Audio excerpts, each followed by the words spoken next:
So now it says we're going live. Now we're live. Now we're officially live. Hey, hey, hey. What's everybody doing tonight? How you guys doing? Wonderful. Good. Glad to be here. Appreciate the invite. Oh yeah. Good subject matter. I was definitely looking forward to it.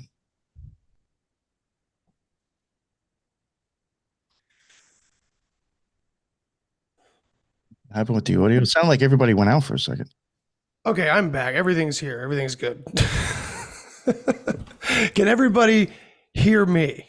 Yes. Yep. Okay. I can hear everybody you. else. Brandy, what's up? I can't really hear you. Can you talk? No. Oh, there you are. You're I can hear you loud and clear. All right, cool. And then we got Chris from Rantcast jumping in now too. Oh, nice. So this will be a lovely talk now that we're getting going here. So I apologize for the chaos. I want to tell you guys that I was sitting around with my wife before the show thinking I had 15 minutes before we were streaming. My computer did something weird when I got home from work today that it normally doesn't do. It just usually goes into sleep mode, whatever. Right. I get home, nothing was on, nothing was working properly. And it did it yesterday too. And I'm not trying to be provocative here, but this is really something that happened. Yep. And I got into Microsoft yesterday and it was like asking me for a full password instead of my little PIN because I had some suspicious login attempt.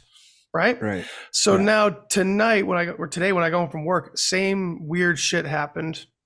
So anyway, I'm sitting here before the show thinking I have 15 minutes to go. And then I see a message from Brandy that says 9:07, late ass. And I'm like, excuse me? My computer is literally says 8:52 p.m. Eastern time right now. Wow.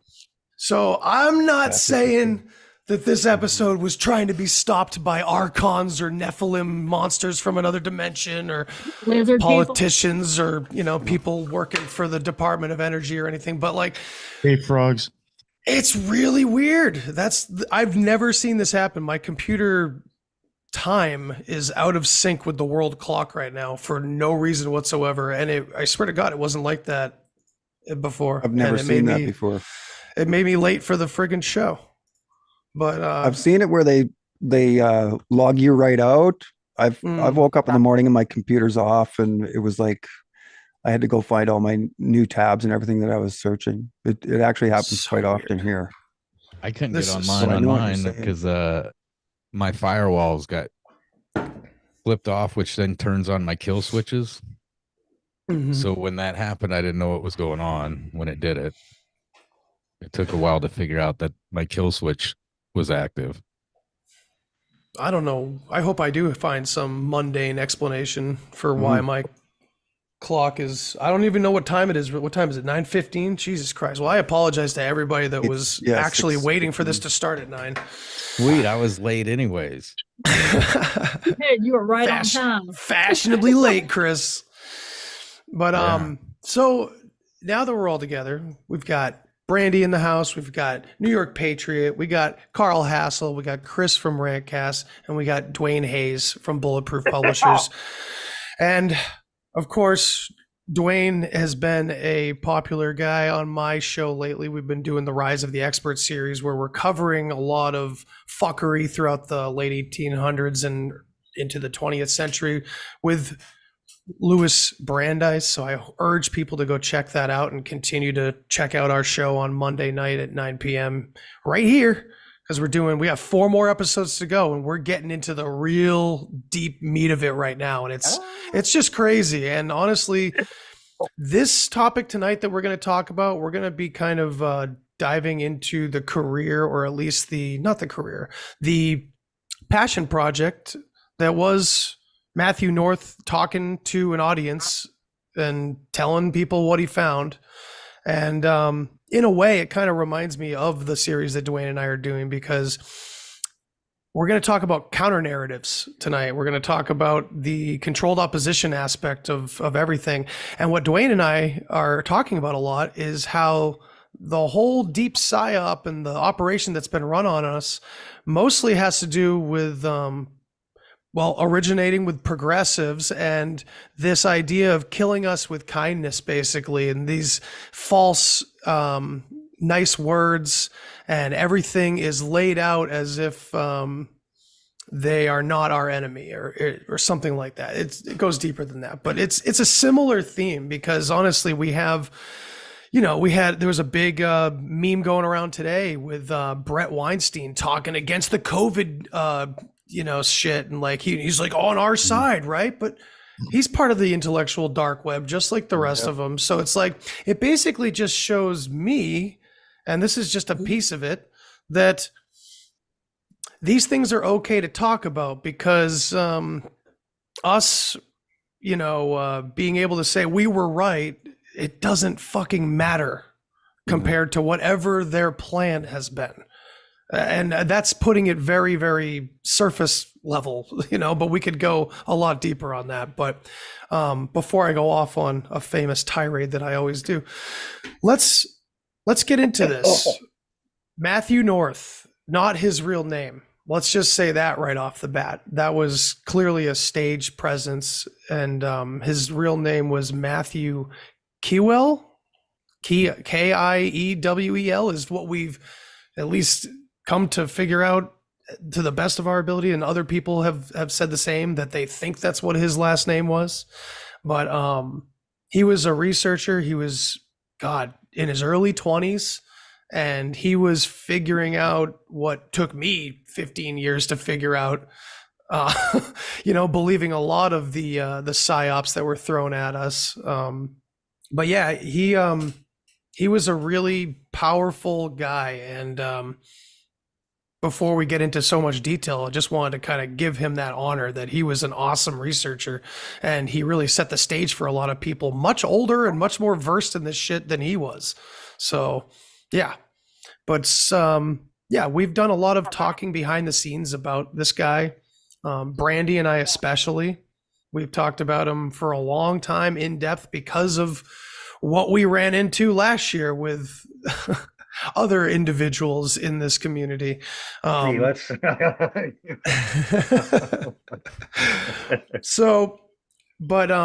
But Brandy, I just want to really commend you and your research skills, because you just are relentless, and you have been able to just dig up a lot of information and just put it out there and put it together. And so I really appreciate the perspective you've brought me to. You've really helped to kind of open my eyes to Matthew North and everything that he laid out. So thanks. You will. So how do you want to start this? Should we just share screen, or should we, so I've only known about Matthew for about a year. So if somebody else that knew him longer, Carl, please give us your perspective. Let's start out with that. What's your perspective on him? I didn't know Matthew. I had been following him for about 2 years before I decided to contact him. Mm-hmm. And, obviously his age really impressed me, and the stuff that he was digging up really impressed me. And I decided to write him on May 21, 2019. He died at some point during that month. I don't know if it was before or after my email reached him, but he never saw it. I never got an answer.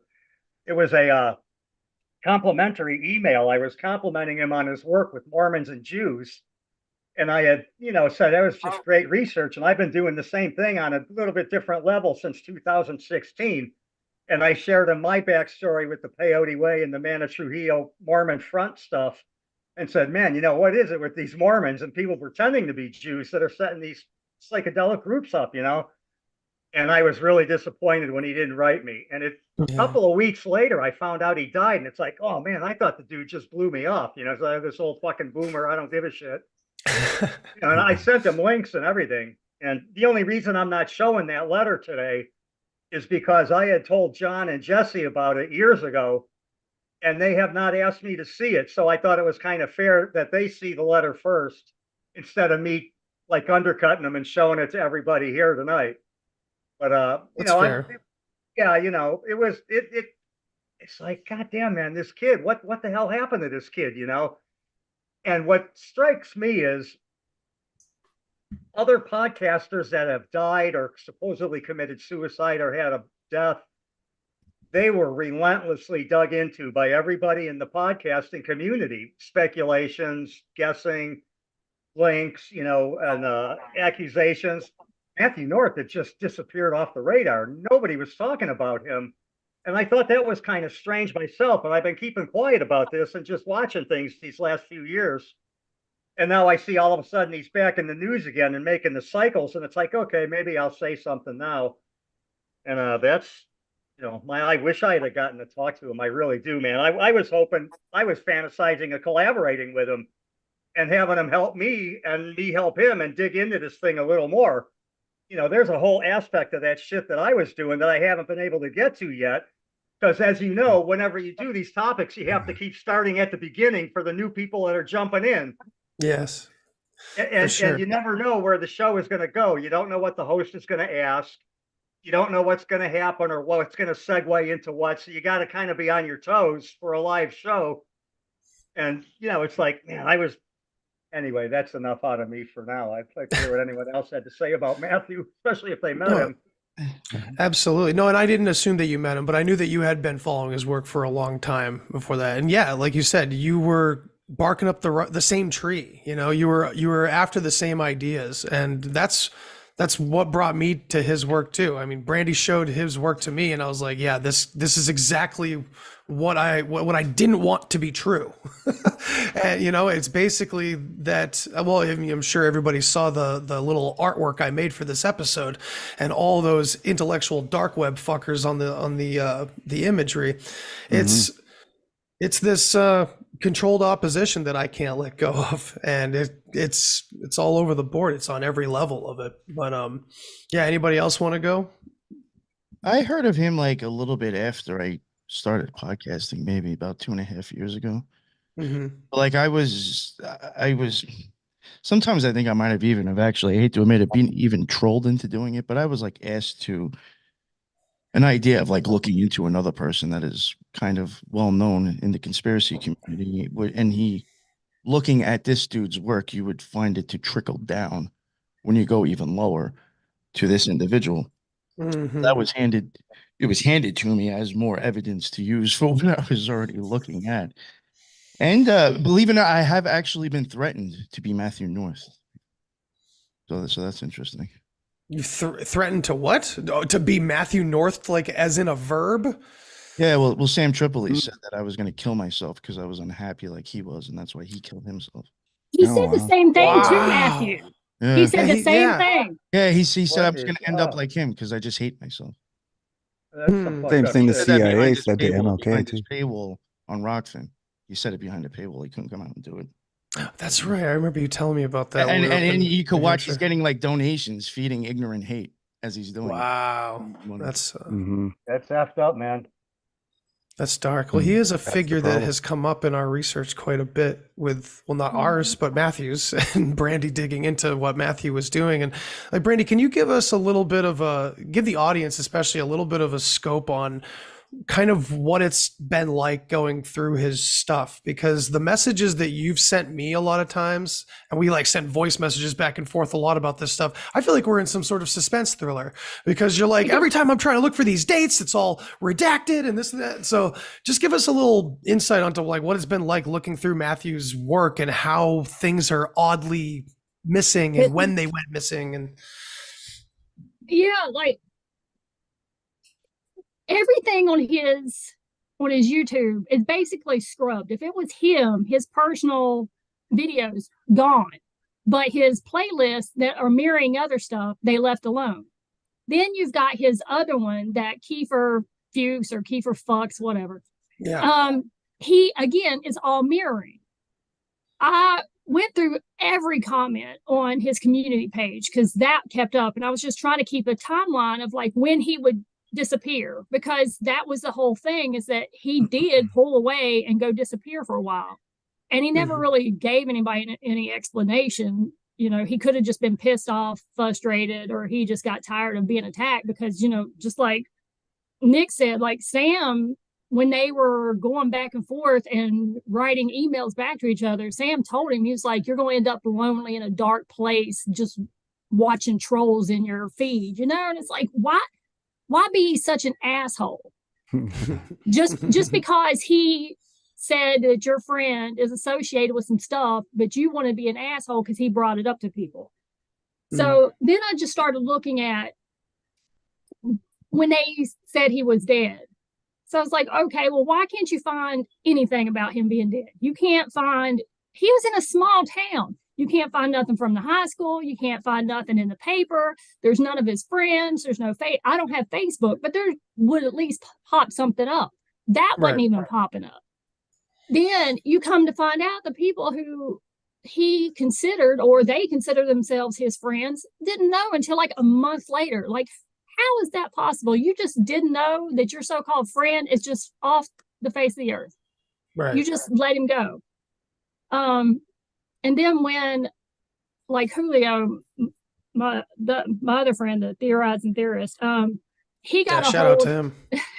He got a hold of what was supposed to be the incident report. So I read through it and then I looked on where he got it from. And here's this account on Twitter that's a 0 follower, 0, following account. So it's like, okay, where the hell did that account come from? And out of nowhere, this person had it. Right.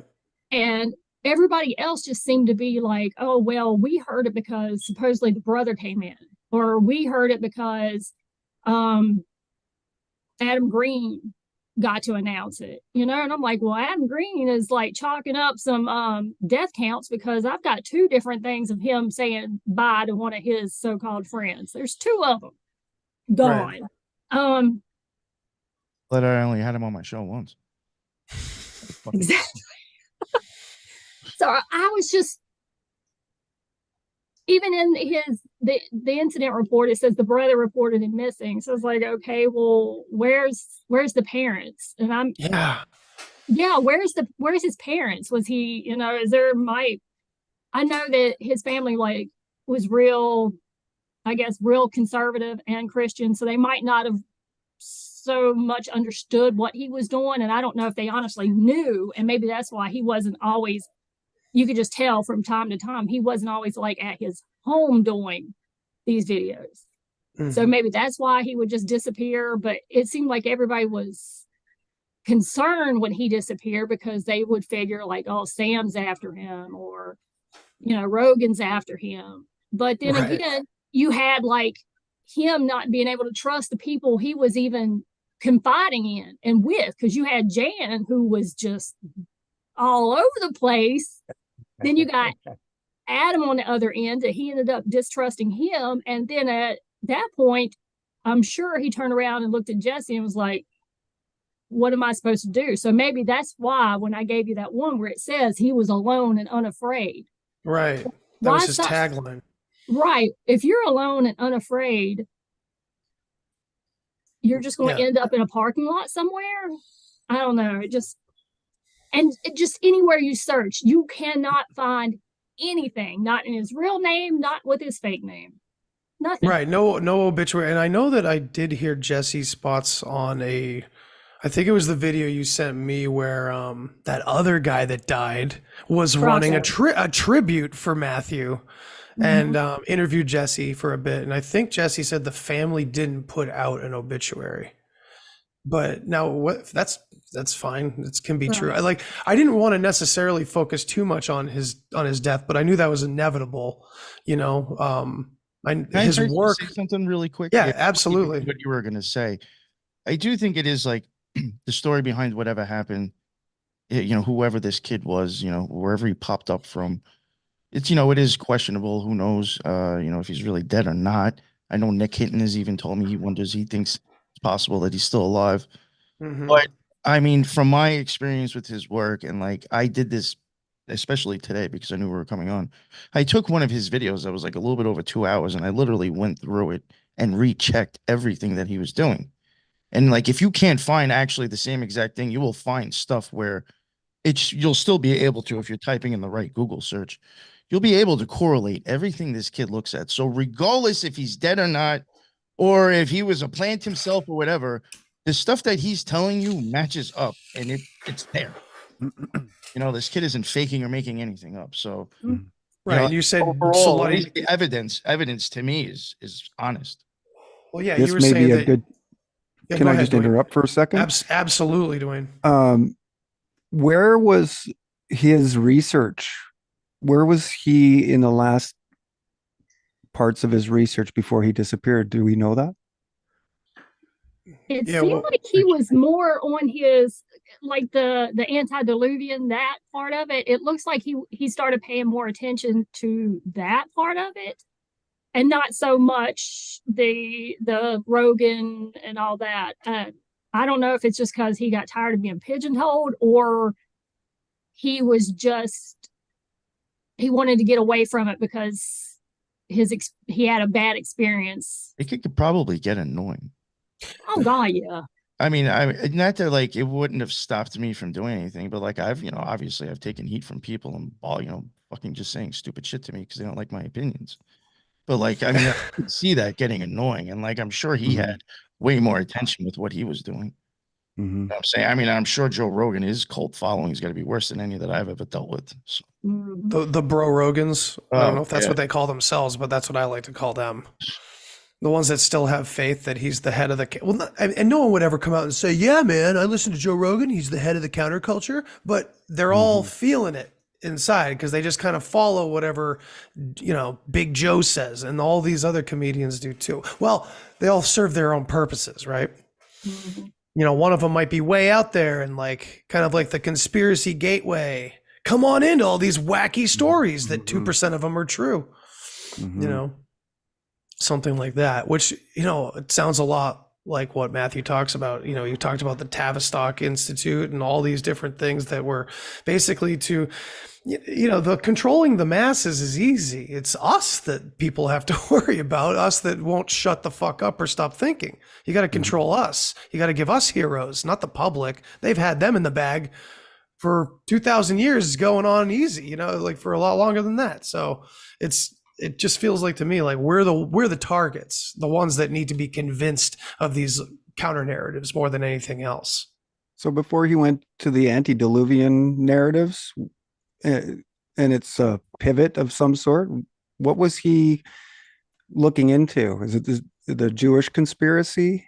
And was it like more detailed and deeper than what you would normally hear?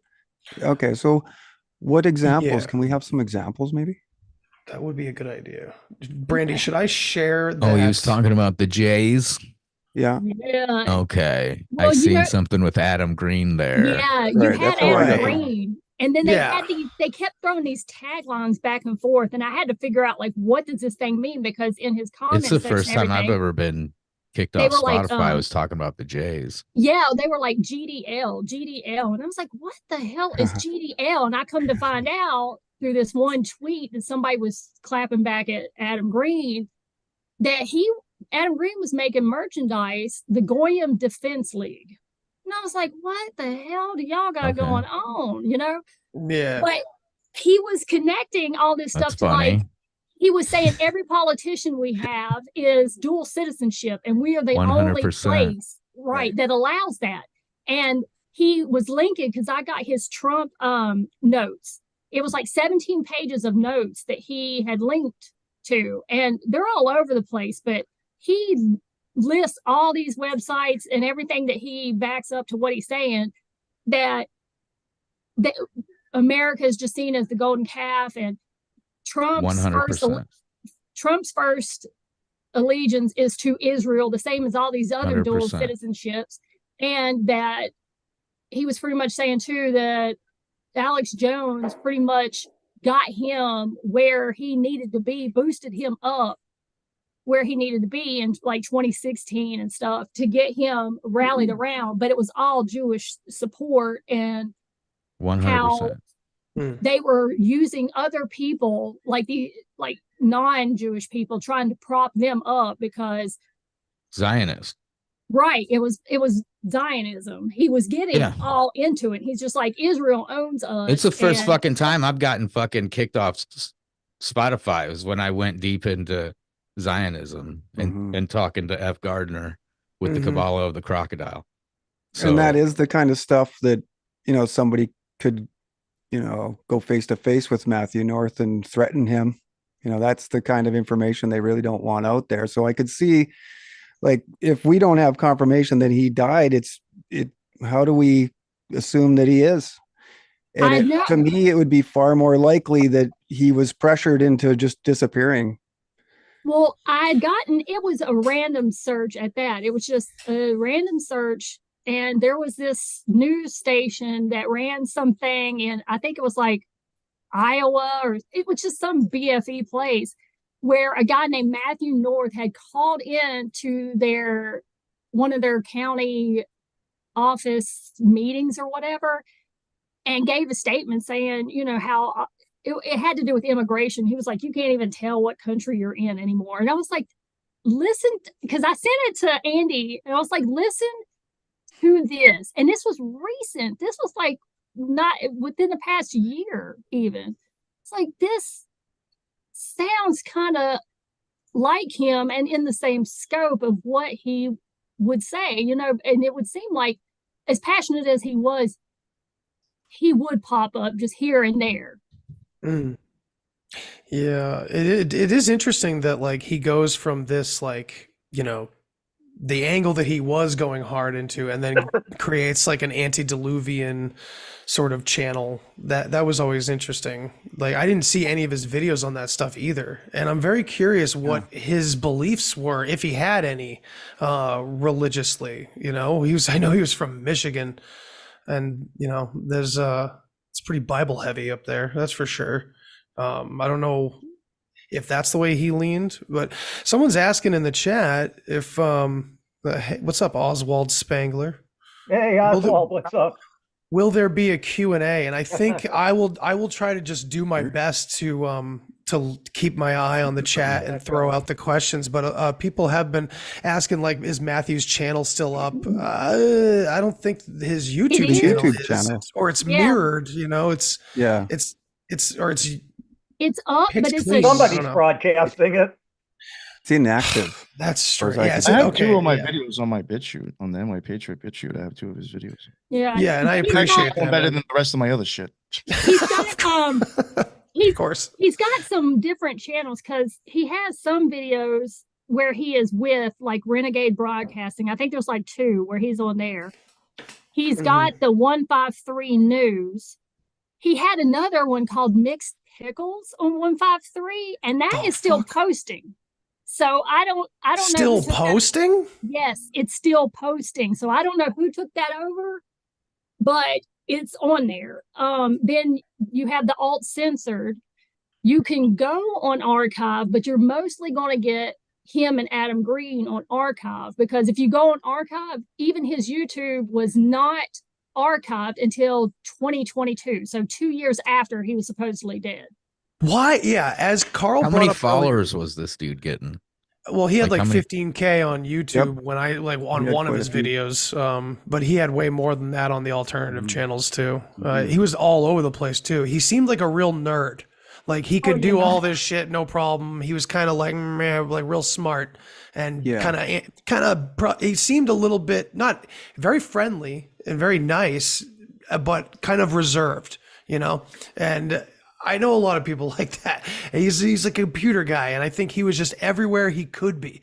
And so I bet he had close to 60, 70K people following him in various places, if not more, probably. Well, he was also demonetized, like right off the bat on YouTube.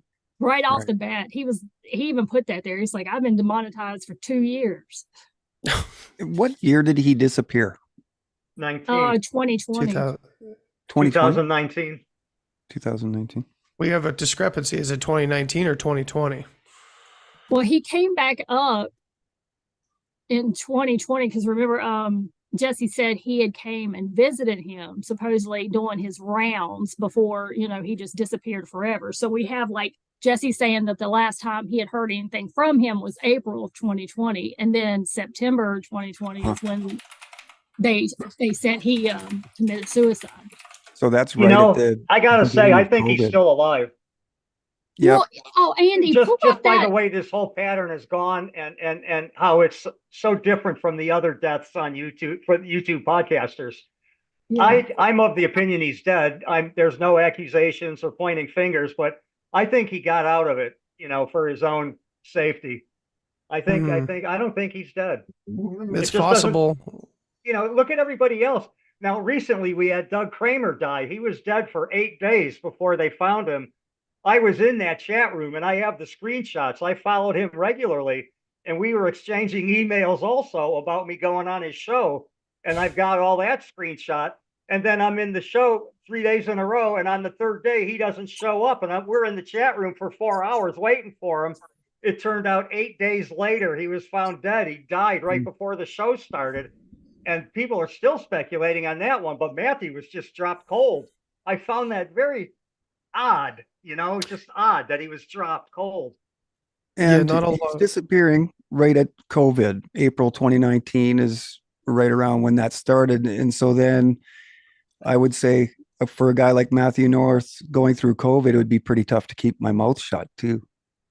If you're watching all of that, you're trying to disappear. Let's follow that sort of theory and he's going to be out. And then that's right on the cusp of COVID. It's the largest psychological operation in our lifetimes.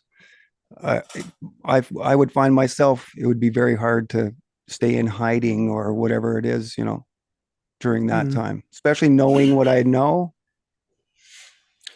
Andy, yes, play that Iowa City clip I just sent you in Twitter. Okay. Wait, where was Matthew North from? Michigan. Michigan. Okay. Do we know where in Michigan? What was it? You've mentioned Iowa twice. I know. It's something Springs. Hold on, I'll look it up. Because it's near Chicago. Berrien Springs. Oh, it's near Chicago? Yeah, it's like down at the... All right, hang on.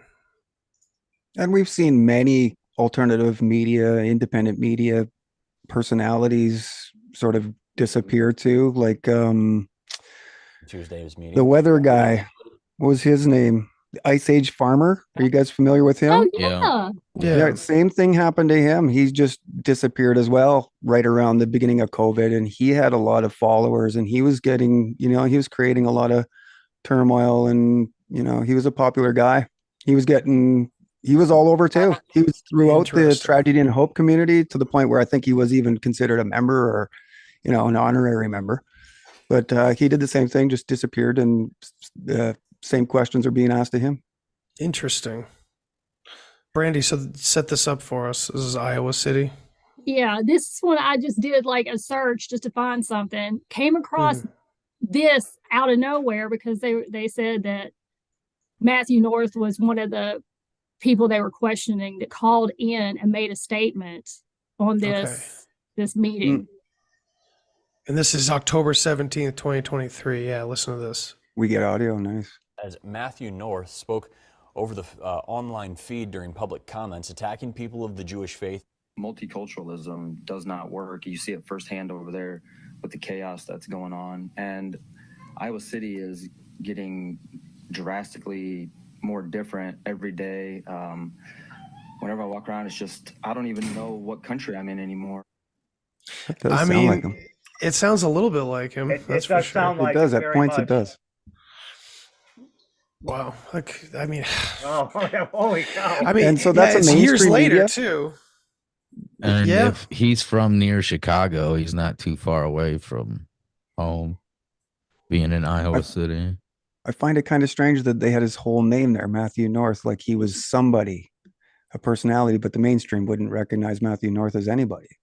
No, but I think they would have recognized local callers. That's like those town halls that Alex Stein used to always do. Right. And they didn't know who he was at the time. And Alex Stein, come to the state, and all of a sudden they'd have to deal with his spectacles. But I think that was like a town hall sort of situation where you could call in from home. But I don't know. That could very well, it could be him. And Matthew North is also a pretty common name, and it wasn't his real name, but it would be fitting for him to use that name in that situation, Right. And Jan Irvin is another character that I'm sure all of us are familiar with. Same kind of thing happened a little earlier than Matthew North, but he was he was speaking in the same ways that Matthew North was about dual loyalty and, Jewish conspiracy. And then he pivoted drastically. That gets you fucking killed, huh? Damn. What? Talking about the dual citizenship and the Yeah, the dual loyalty and whack. all of those things. And he was pointing the finger at a Jewish conspiracy. And then overnight he flipped to point at Saudi Arabia. And then he's really same thing as Matthew North. He's had a few videos, but they're not associated with conspiracy theories. It's video of him at the shooting range and things like that, but disappeared really off the face of the earth, just like Matthew North. Speaking about in the same place too, pushing research in the same area. So we're getting. I was gonna go to the Chabad house here one of these days. We got an actual Chabad house here where I'm at. Yeah. The Chabad Lubudovich. Yeah. And I was gonna go over there, ask them some questions, see what's up with their mysticism and their, the Kabbalah. I'm gonna share something. I want to shout out John Brisson from We've Read the Documents. Thank you so much. Hey, for cool. Yeah, he sent us this. John's a great researcher too. Yeah. So this is supposedly Bridgman class of 2015 shares a special ceremony, and I don't know. Is this something about referring to Matthew? I guess I'm trying to find it. I'm not seeing anything in here. So in this school, we've made everlasting memories. We found out who we were. Blah blah blah. I don't want to go silent or read the whole damn thing, but it's okay to fill a podcast with reading. So I wonder what this Matthew North. What was his other name again? What's that? Matthew North on here. Wasn't somebody saying that they thought his last name was something else? Yeah. Kiewel. Yeah. Kiewel. He's that. Then he is down on the bottom. Members of Bridgman High School. He is down there. Matthew to the right, up a little bit. Yep. I see it. Boom. Matthew quit. Which is he Coel. was 2015. That's when he said he graduated, was 2015. Yeah, right out of his mouth, he does say that. Wow, how did he figure out so much being so young too? Like that's extraordinary to know that much. Yeah, so this is 2015. So that's pretty interesting. So that was him. Where is at Bridgman? least. Yeah, does that line up with where he grew up? Yeah, that's what I was looking at. It's a good question. Yeah, I wonder what this kid would think of. I mean, you see, Trump got the crown of Jerusalem like 6 months ago. Mm-hmm. Oh my God! And then, he would have called they it. They actually made a coin for him. Yeah. I mean, he got the crown of Israel, which I think they did on a Saturday. They broke their own law to do it and play music and shit, because they can't play music on the Sabbath. So they break their own law to play some music for Trump and give him this fucking crown made of silver. Mm-hmm. So yeah. And they name him Cyrus. He was correct. Did they? Yeah, they call him the Cyrus. I think it is on that coin, maybe. In Israel, I mean, they've got the Trump Suburbia. There's like a development named after Trump. Really? Yeah. You guys have seen the custom-made guns, right? From the Unification Church's gun company. Yeah, it has the signature on it on a 45 semi-auto and a machine gun too.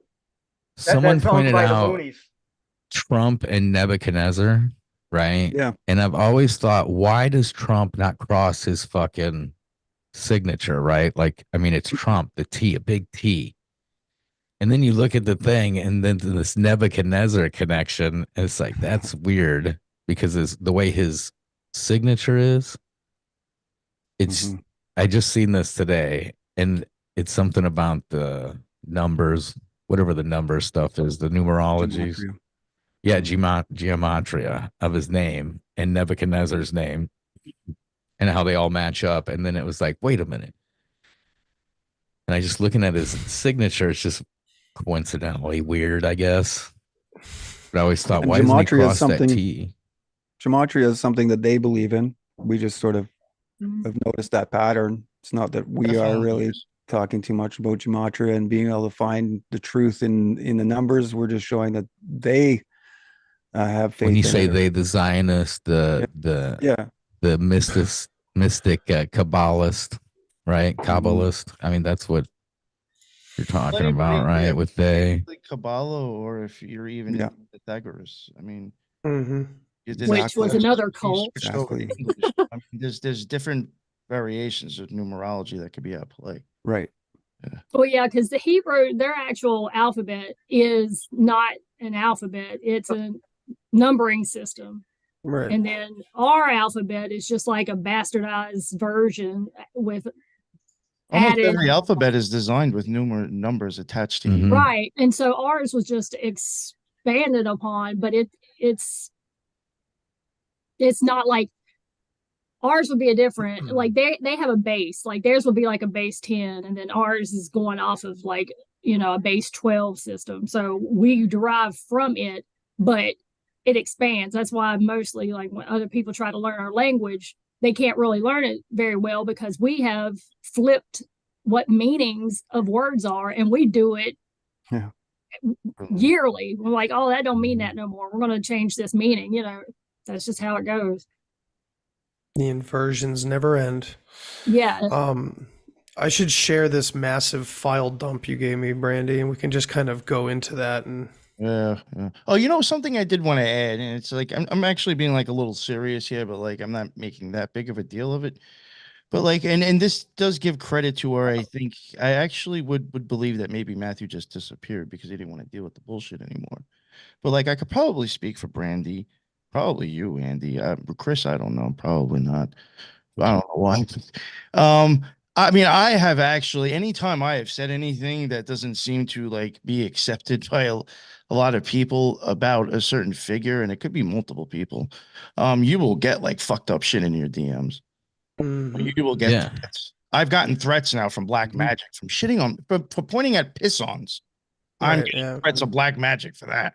Silly shit. But like, and then you'll get the usual suspects, and I'm sure we've probably all had in our DMs that try to calm us down and like brotherly love type shit. Yeah. You know what I'm saying? So like, if we all have dealt with that for piss-ons, what do you think he probably dealt with? Somebody that's a lot huger. We're all in the family. I'd be like, yo, fuck, I don't want to hear this. What do you guys think about that microphone he found on his machine? Did you see that? Yeah, that's here. Let's share this now. Let's get into this. I have that image right here. Yeah, because even when they had brought it up in the chat, they were like, "Come on now," and I mean, they might have just because you wouldn't need nothing like that. This Not kid really. popped up, right? Taboo going after what David Icke calls the mammies, right? The mainstream alternative media, right? I do like that. That's fucking good. Ike's got some good stuff. He may be part of it. Which then from this, right? You're telling me he went from this into Zionist, dick biting cube heads. Is that where he went? He went into them like head on. Oh, wait, is this on YouTube right now? Because I don't know how they feel about when I say stuff like that. Bro, I've never live. been What are they gonna do? YouTube. Dude, I'm telling you, man. Excellent connection. 47 people watching right now. What's up, everybody? For 4 years has been real good to me, and then I talk about dick biting cube heads, and that's pretty dark, I mean, they don't like that shit. Fucking gets pulled within like 10 hours. So that one got, because I've talked about a lot of crazy shit, but once I started getting, talking this shit, oh fuck. Well, like when I started getting into that, the Talpiot stuff and how many different schools they had, and then how they have all these graduates. And I think I even put that up on Twitter because I was going through the web and I was like, look at this Talpiot graduate. We got Mossad graduates all over the place in prominent positions. And we're just saying, bring them over. We're a nation of ran by Zionists, Exactly. ruled by lawyers and crooks, which are the Jays. So right here is what we were talking about earlier. This is one of the exchanges. Pretty much saying the same exact thing I've been saying. Yeah. Damn Tripoli. There's a serious Yeah. problem, I think, with the comedy now and conspiracies. On purpose. So not that's even one of the lying. one of the main concepts that Matthew brought to the attention of many people, that it's comedy. It's always been Look at that. these jesters. And you know how many occultists have always pointed to comedy? Aleister Crowley, Michael Myers. Well, they're jesters. It's jesters. Yeah, the Yep. Jokers, Yep. the Jesters. The Joker, the Jack, Jesus. Yep. Jake, it's And And the humor. whole point was to get Dude. to Humor's effective. So he was going after this fucker, this Roger Stone guy, and I know that Brandy, our mutual distaste, our ex buddy there, was trying to get this guy on my show, and I was like, Oh, wow. no, thank you. And I was being like very humble about it. I was like, I wouldn't even know what to ask that guy. I mean, he's gonna tell me Trump's a good guy, Nothing so I was have off nothing to not say. going to to him. answer anything honestly if you ask him. Yeah, Nothing it's was this fucking off limits to politician this, type guy. No way. Matthew, right? I like That's that, what right. It was. Look at this. In honor of Rogan praising Aquino's boy and Church of Satan associate Ray Harryhausen on his podcast. Here's some of my favorite work of his. He was going hard on all the right people. And, shout out to Dana Duda, one of my favorite researchers, going hard against like the Processians. And she brings up Aquino a lot. And Brandy and I were talking about him last night because how many times this motherfucker died? Is Aquino even dead? I don't even understand. I was looking him up online. I'm like, I'm think giving it's- up. He's they're died 4 just- times. They're just doing fucking rituals off of his death. They're like, oh, we're gonna have to do it's like a ritual death. So he could probably already be dead, but just to keep Maybe. him alive, they do some weird shit. So if Peter Steele from Typo Negative can fake his first death, anybody can. There you go. Wait, what? Yeah. His first death. Remember He Typo faked Negative his guy? first. I wasn't a they big made an Typo announcement that he Negative was fan. dead, and then I think a week or two later, he's like, "Yeah, I was just joking." I wasn't a Is he fan dead? of the though? music. He's dead though, right? He died of a heart attack though, right? Oh yeah, Yeah. I don't know. I wasn't a big Typo. No, neither I did a was co- I. was. I did a cover song, but Well, that's pretty good. I wasn't a. big Was it Bloody fan. Kisses? No, I can't even remember what it is. I was gonna say, I now. actually hope I it's can't that believe on- I don't wanna remember be that. me. on that album. Oh man, yeah. So he's talking about here on the 50th anniversary of the What Israeli is the rest attack of this one? on the USS Liberty, where 34 seamen were killed and 171 wounded. We get footage of a bunch of drunk dykes. Very cool, very Okay. sad. If Americans ever knew what Israel has done, they'd be scrubbed off the earth. Dr. This was Ellen pre Nick Sobrowski. Fuentes, right? Dude, But this is then, way before Fuentes. No. No, And, he Nick actually Fuentes What's going is on down here like with the Jan in- Irvin What's comment? with the club. anti-Tate? Yo, yeah, I heard him blowing up my shit today. That dude. Where am I? Anti-Tate? Yeah. Sorry, Carl. Where am I looking? I He just doesn't said, even what's with follow this me. Jan Irvin thing down here? Right there. Right. Right Here? here. Right here. Yeah. Oh yeah. But see, This now was Matthew another was one of theory. 3 people that were visited by the FBI that were sent by that gentleman. There's Yo, 3 that same people account blew my- online that got an FBI visit. Because they- of Jan. Yeah, and the one podcaster still online, he had a doorbell camera, and the FBI very clearly says, "Do you know who Jan Irvin is? He lodged a complaint against you for harassment." And the guy Interesting. actually did a lot of video work for Jan for a number of years. Then they had a falling out, like everybody does with Jan. So Mm. Matthew was one of 3 people that I know of that got an FBI visit, and we had it confirmed. The dude had it up there and let everybody see it for a while, and then he pulled it down. I don't have permission. I'm not going to ask him if he'll share it with everybody. I don't contact him anymore. But yeah, there were 3 people that Jan called the FBI on. That's real Yeah. cute. Isn't that Jan- technically an FBI informant when you call the FBI and tell them to go get somebody? Yeah, literally, quite literally by definition, I would say you're Yeah. informing on someone to the FBI. But Jan's an interesting one too, because I mean, we can't deny that he did bring a number of, or a lot of data forward that was valuable Yeah. too, and which bothers me, right? Because if he's compromised, I mean, I don't know, it's a complicated situation, I've spoken to Jan before in the past, before I had any suspicions, you know. I'm glad I skedaddled from that situation, you know. Yeah, because Yeah, a lot of us had some pretty big battles with that guy. you go on. Yeah, the, well, I mean, the he burners exposed Rogan line. first, you know. He exposed Rogan before anybody. So, I mean, we got to at least give him props for that, right? Or is, I mean, I'm just playing devil's advocate here, but He's reinvented himself several times, though, since we'll say 2015. You know, yeah, he's very religious too, isn't he claimed to be being trained to be a high Mormon priest. He now instructs Yeah. people in firearms. He's a firearms instructor. He's gone, you know, I introduced him to his third wife, which was a total failure, and it was an online slut shaming session. It went completely insane. And he read denies that. I introduced I him to her. remember that. And I have the screenshots where I specifically told him about her. And he goes, well, I never heard of her. That technically is introducing somebody to somebody. So I have the shame of introducing Jan Irvin to his third wife, which went That's to great. hell. Yeah, fucking if you great. want to read that, that's all on the Oh, burners.me. you saw that. Oh, okay. Yeah, I read it all. Burners.me. Yeah, I spent Good, like a thank you. week and I didn't even put it down. I just kept looking and looking and looking because I was like, he is just as thorough. If you mix it with Matthew's stuff, he is just as thorough and it is just as vast. Absolutely. Annie And- Jacobson, hilarious. I couldn't put it down. This stuff's interesting. What do you guys? It's a long this read, is both interesting parts to of that, hear, but yeah. it's incredible. There's a lot to take in here, and everybody watching, this is a lot. This is just history coming back at us. But Well, I just look wanted at to point out Owen Owen Benjamin. Benjamin being a total Yeah. fucking sack of shit as he usually is. This guy Gravy. sucked, real nasty little troll. But as you always say, now his body is just rotting and feeding the worms, and that's responding to Adam Green about this guy, Wow. Crocco, Davy Crocco, who did a tribute to Matthew when he died, and then Crocco ends up dead. Do we know how far after that? It wasn't. That's interesting. It was in 23. Well, so it was okay. Yeah. Yeah.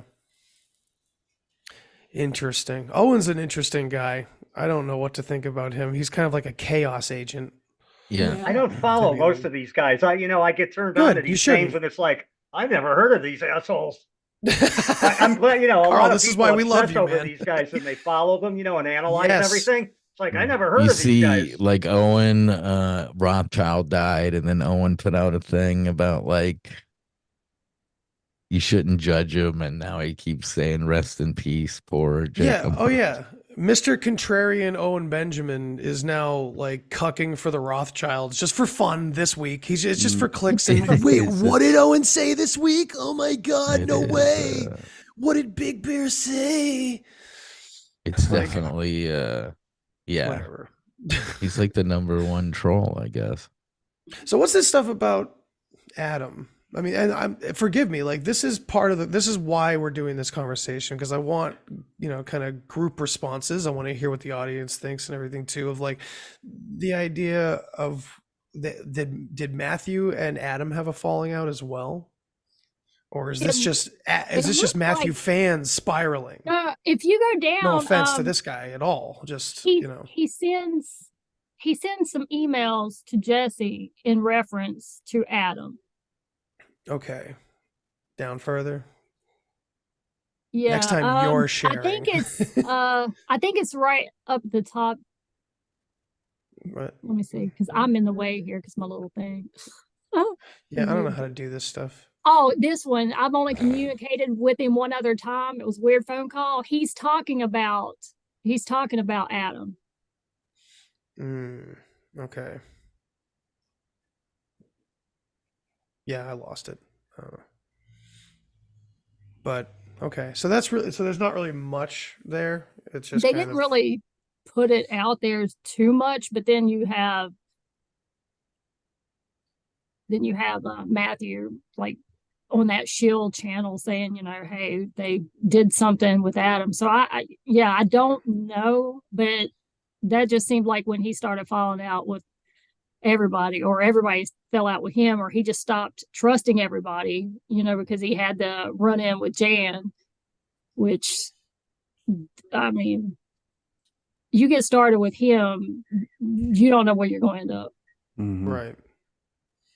And so Jesse, of course, was always saying that there's not a shred of evidence about, Matthew being murdered. It was legit suicide and all that. But it's interesting here when he says North felt oppressed by Rogan, Brendan Schwab, and others mocking him.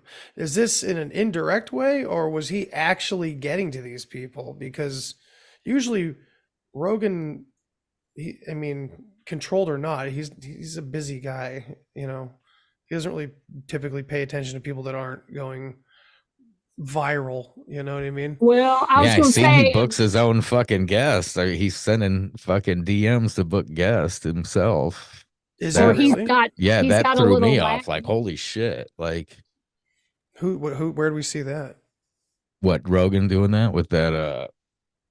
What's his name? Ashton, the dude doing the MH370 shit. We really believe that? Because if Rogan has Ashton fucking Forbes on to talk about disappearing I don't think he's planes, having I'm him gonna on. He's not having him on now.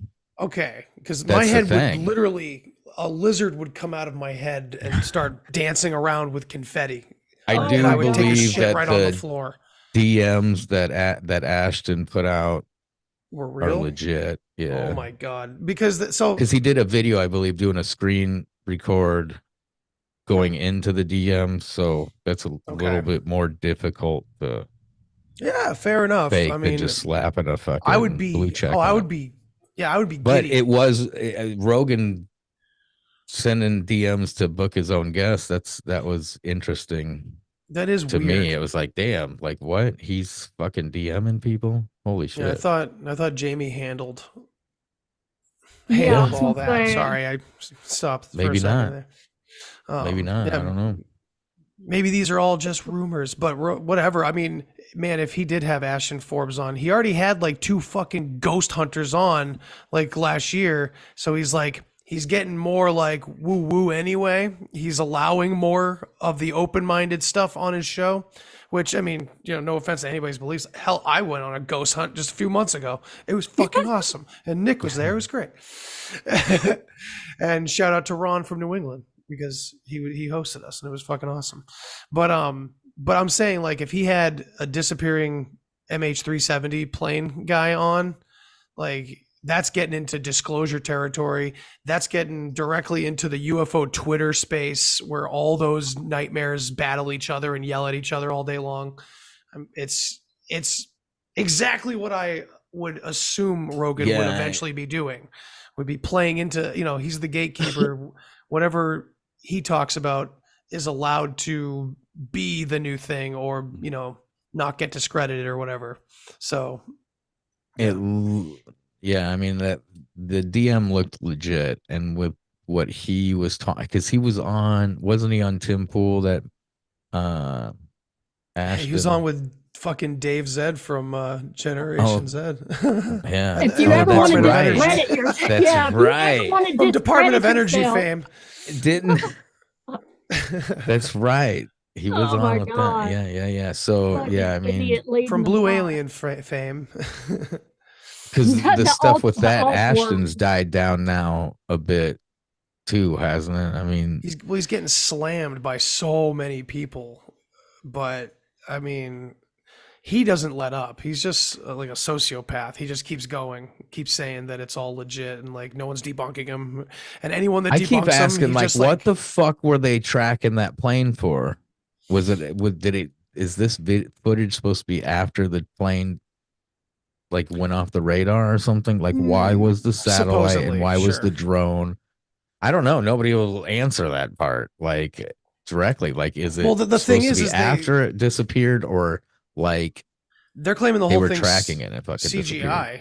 They're saying that the whole thing's that's the weird part. Like, the more mainstream folks are the ones saying like this is all fake. It's so ironic, you know what I It's mean? just- Because I kind of believe them. It's But a I mean, story. it looks pretty fucking fake. But like, I keep asking, like, is this supposed to be like? Why were they tracking that plane? Was it? Well, the, if they and- weren't, they wouldn't have their story for you to get distracted by. Yeah, I thinking know. the CIA is They'll- coming to fucking save you. they'll respond to like these like profiles of like 10 people, following them. They'll respond to that.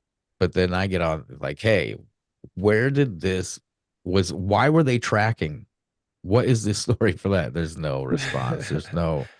Well, because like, I think it was the plane had disappeared, and then they found it somehow. It was off the radar, but they kind of knew the flight path and found it with a satellite, and then chased it with the drone.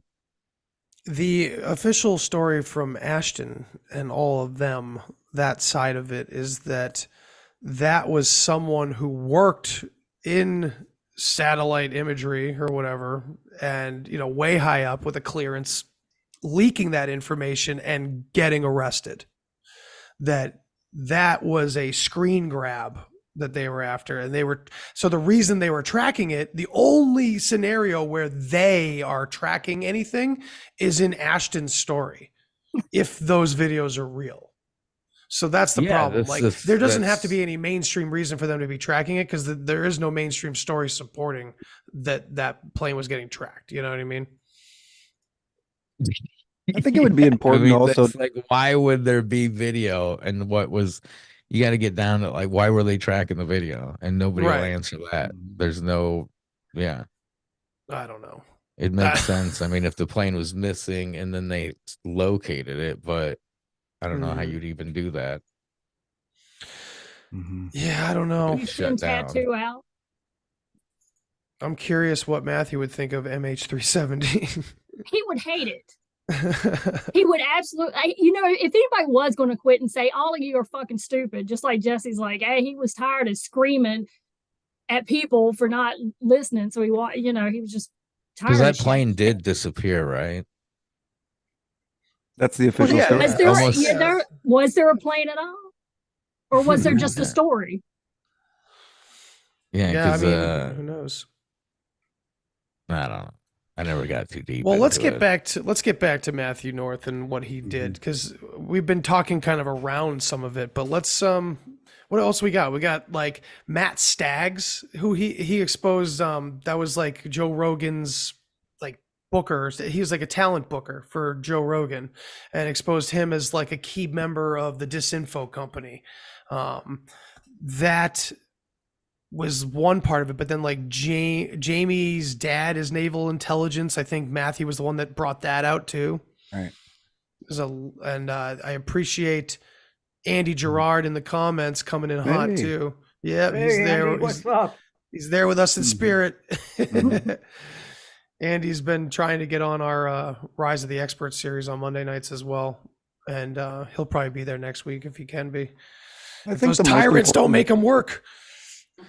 Yes, exactly. I think one of the most important things, for our understanding of Matthew North is to understand where his research was and to see if it's been continued and what that is. And so if we're going to talk dual loyalty, we know through our research that where the origins of dual loyalty is, and that's, over 100 years ago with this U.S. Supreme Court Justice Brandeis with his buddy Horace W. Kalin, and they used that to get American Jewry and American Christians to back the idea of a Jewish homeland. And so I can see pretty easily why dual loyalty, it is an important mechanism of their New World Order plan. So I can see if you're sniffing around there, you're going to get some attention. But I think it's important to know where Matthew North was in his research. I'd really like to know that, what was the last things that he was uncovering in that area, or, in the area that caused him to either disappear or be disappeared? So that's what I was curious too about, like his antediluvian stuff, because like, was he trying to do what I'm doing? Well, not specifically, but Dwayne, you know how you're researching one area and I'm way, way back in ancient history, but what are those two things doing? Our two pieces of history are kind of starting to collide. They totally come together now. Yeah. So I'm just curious, if he was into all this stuff in the contemporary world, what the hell was he looking into in the ancient world? Yeah. Brandy, well, he had brought up Robert Sepher, and I think he kind of went down where I had went down with that. Is that how you say that name? Sepher. Sepher. I got his book. Found him. He brought up Sepher. Matthew was bringing up Sepher. Yeah, because remember when I was saying the antinomianism, how everybody goes, oh, it's Luciferianism, oh, it's Crowley, oh, it's Frankism. I'm like, no, it goes way below that. We're talking bottom of the barrel. You go into the antinomianism, you get to where these people literally think the most vile and disgusting things that you can do will get you to your enlightenment, your heaven. Redemption through sin. Right. Yes. Redemption will get through you there sin. Total quicker. inversion. Yep. So they have zero rules. And But Matthew the got thing into that. is like what I'm finding is when you go into the Orthodox and Hasidic, like that's not them, right? Because they're like into this mystic, lunatic Mysticism. Kabbalah, right? And but it's these levels, right? So you have chaos into the what is it? The rectification? Is that what it is? So you have to have this world of chaos, you know. So this Frankenism and these Gentiles and Goy and these secular Jews or whatever, you know, they help in facilitating that chaos on earth. You know what I'm saying? To push forward. And because that's For sure. no matter what, they believe in the magic and they are trying to fulfill. They're trying to bring back the Moyak. I mean, there's like, dude, when I showed people the 1877 Cars for Kids is actually the Kinderlock song. That's right? so fucked up, Kinderlock, dude. It's so dark. 1877 Cars for Kids is the Kinderlock song about bringing the Moyak back. You know, like, dude, that was just that's so fucking insane. you know, I don't know if that's what got that episode kicked off was the Kinderlock thing. So what did he say about Robert Sepper? Yeah, Well, I'm very curious. He was saying that the book that he had written when he was trying to go into it, like that what we see with them being the dual citizenship, and then where you have the right and the left are pretty much on the same side, and you can tell because you can't ask them any questions about Zionism. And he was like, it's not just Jewish, just like how, what was it, Biden said, not every Jewish is Zionism, but every Zionist is a Jew, and he is a Zionist. And he was like, they're all Zionists. And he was like, when you go into it, you will see why it is that they do the things they do, because they don't have a belief that doing good brings you to justice. Is the opposite. And he brought up the book that Sefer had written about that, which, you know, that was the anti-nomianism. That's the 1666 one. Yeah. Yeah. Yeah. Right. Yep. And it gets like deeper and deeper and deeper once you get into that book, and then you start jumping into things and you go down a rabbit hole.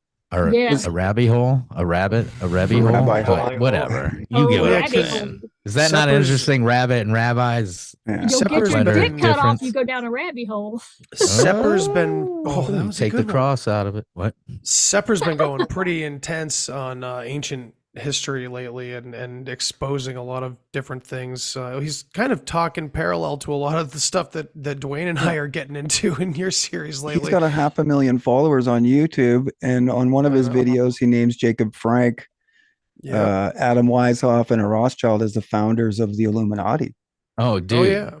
Dude, and then you look at like the Chabad. The Chabad started in 1775, 4 years after the Illuminati, and the Chabad with they're their largest Hasidic sect of Jews, and they follow the lunatic Kabbalah, right? So that's the mysticism part, right? Yeah, and they need the chaos. They need the chaos. They need the blood. They need the like.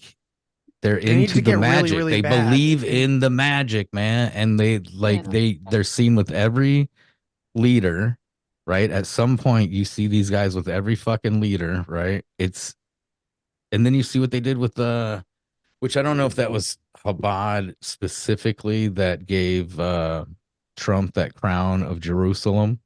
The Torah crown is what it's called. Like, I mean, they didn't put it on his head. But I mean, symbolically, they gave him. I don't know how many people get this crown, get this specific award, if anybody, you know. And then they made that coin.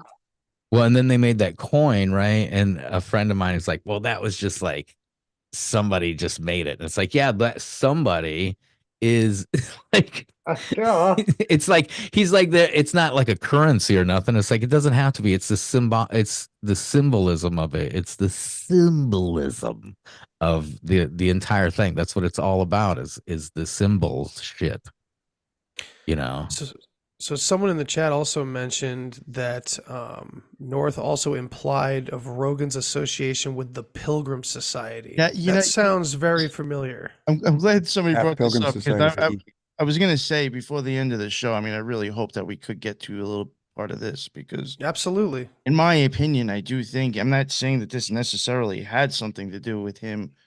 Maybe like if he did stop, I could see maybe this had something to do with it. But from, again, what I was saying when I looked at that video today, which I've listened to and watched before, but again, I followed it, and it is, plain as day if you actually look at this stuff. And I mean, he is showing, again, he mentioned the Pilgrim Society, which is when Alex Jones and Joe Rogan were having a fight, supposedly, or a disagreement. And, I think Alex Jones called him Pilgrim or something like that, in some sort of bullshit thing. But I mean, in my opinion, he clearly shows how Alex Jones, Joe Rogan, and Elon Musk, with Aubrey Marcus and a few other people, are all tied to Soros and maps. Without a doubt, it is plain as day. If you were to watch his shit and follow it along and check his stuff, you have to be blind not to actually see the shit. And Soros and maps. Right. Yes. And then you kind of said that together, like Soros has something to do with maps. Are we talking maps funding? As in the multi Oh, right. The funding side of it. Okay. Yeah, that the makes funding. Sense. Yeah. Because remember, that's when we pissed everybody off saying that, that their mushroom man wasn't as holy as they thought he was, and how, Leary and his damn starseed new age hippies did not mean that you come from some stupid fucking planet that doesn't exist, so you can call yourself some starseed channeler from, Uranus. I could tell you one, because I took notes. One connection right here on MAP's site, August 24th, 2015. They have the Drug Policy Alliance doing the real history of drugs. They were doing an event there. And the Drug Policy Alliance, the founder is this guy, Ethan Nadelman. And he is the founder of the Drug Policy Alliance in New York City, another nonprofit organization, of course. And interesting enough, this guy that I'm talking about here, Ethan Nadelman, he was, what episode was it? The first episode on the Joe Rogan Experience, number 683, without commercials. Now, obviously, you don't need commercials because you got your boy on anyway, and you're just promoting the fuck out of him. So he was on there, and he is connected to the Drug Policy Alliance as well. Interesting. And they had received a lot of funding by George Soros. George Soros has them even like on his website. That's on Open Society. There is, I even had like screenshots where you see him and that guy, Ethan Nadelman, literally in a picture together. And this guy's on Joe Rogan. Right. Guy taking money from George Soros. Well, then you have Aubrey, that is associated with maps. Right. And then you got Aubrey Marcus, and he's all up in RFK Jr., but everybody's like, oh, he's our beacon of hope. If it's not Trump, it's got to be RFK Jr. Who the fuck killed Mary? If anybody's watching. I mean, Joe Rogan, and like you got On It with, and that was done with Aubrey Marcus. Right. Flesh. Is Aubrey Marcus the dude who was gay and now is not gay? You twist seems like he's still gay. You toss his site and you toss it into Wayback Machine, and you go back to at least like 2017, I think I did, or whatever, and you go to his About page. Yeah, it will say straight up right there that his he was gay. Most enthusiastic thing was being a part of Maps. Well, that and I mean, what Aubrey Marcus? Yes. And we're talking still the multi screenshots. Wait, what is the Maps part? MAPS is Yeah. multidisciplinary association for psychedelic substances or studies or something Studies. like that. It's The Oh, psychedelic. is Peter Thiel into that It's too, right? And most all that? likely, but it's Well, yeah. He's the what's one his who's name? It's- backing the research into the mushrooms and using the mushrooms commercially and shit. Yeah, old PSYOP meet the new PSYOP. Before it Yeah. was Wasson and Yeah, Tim it was Leary Wasson. and all that crowd, and now it's Rogan. Rogan's the new. He's the more bald, less high pitched, less nerdy Terrence McKenna, basically. And But he's Terrence that McKenna, He's I in that dropped role. one. I dropped this video of a seminar Terrence McKenna was doing where he was talking about genders and how there is no gender, or it's something, and Oh, yeah, that you should men are the problem in society, Yes, and like I put that out like last year, and everybody like got all pissed off. Like, what do you mean? got pretty What do you bummed out mean? about that one.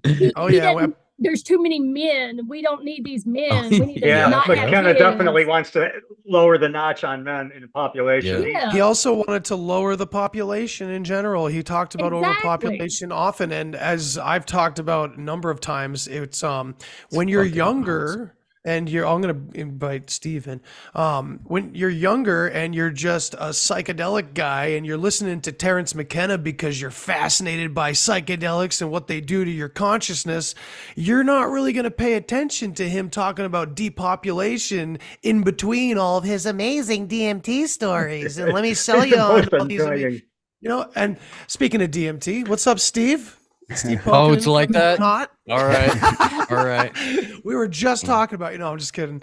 No, we were just talking about Terrence McKenna and the whole psychedelic gang that's, it's like out with the old and in with the new, because now you got Maps and Rogan and all these guys, Well, Aubrey don't Marcus. forget Duncan Trussell. Oh my God, yeah. How could we? Oh my God, yeah, the satanic priest himself. That's a little bit assuming, but Duncan Trussell said on Rogan once, he was like, if I had all that money, I would be a chaos magician or agent of chaos. I would just Oh my God, like yeah, like Morrison. dude. I do all the demonic work, Joe.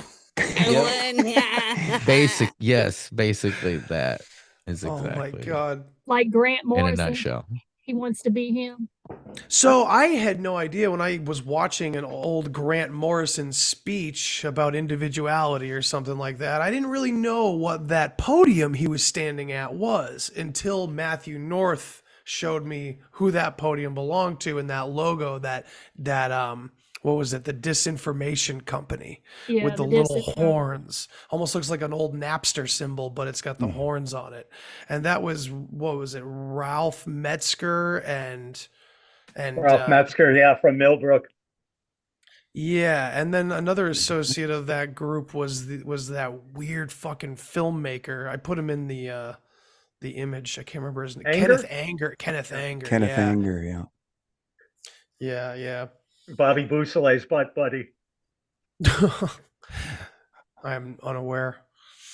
Well, I was listening to re-listening to some stuff earlier about like when Timothy Leary got back with all his little MK Ultra psychedelic buddies, how he was describing how he escaped prison, like he's like busted out of prison, and he was going to sell Hollywood the rights to it before he did it, but they weren't up to it quite at that time.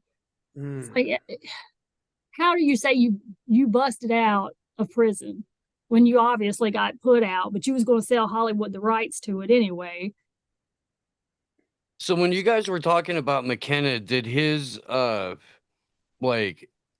I got arrested and then fled the country and then was all of a sudden allowed to come back into the country, and now I've got all of these accredited positions and I'm a psychedelic guru thing come up? The mushrooms told him he's going to be a recruited spokesman. me. Yeah.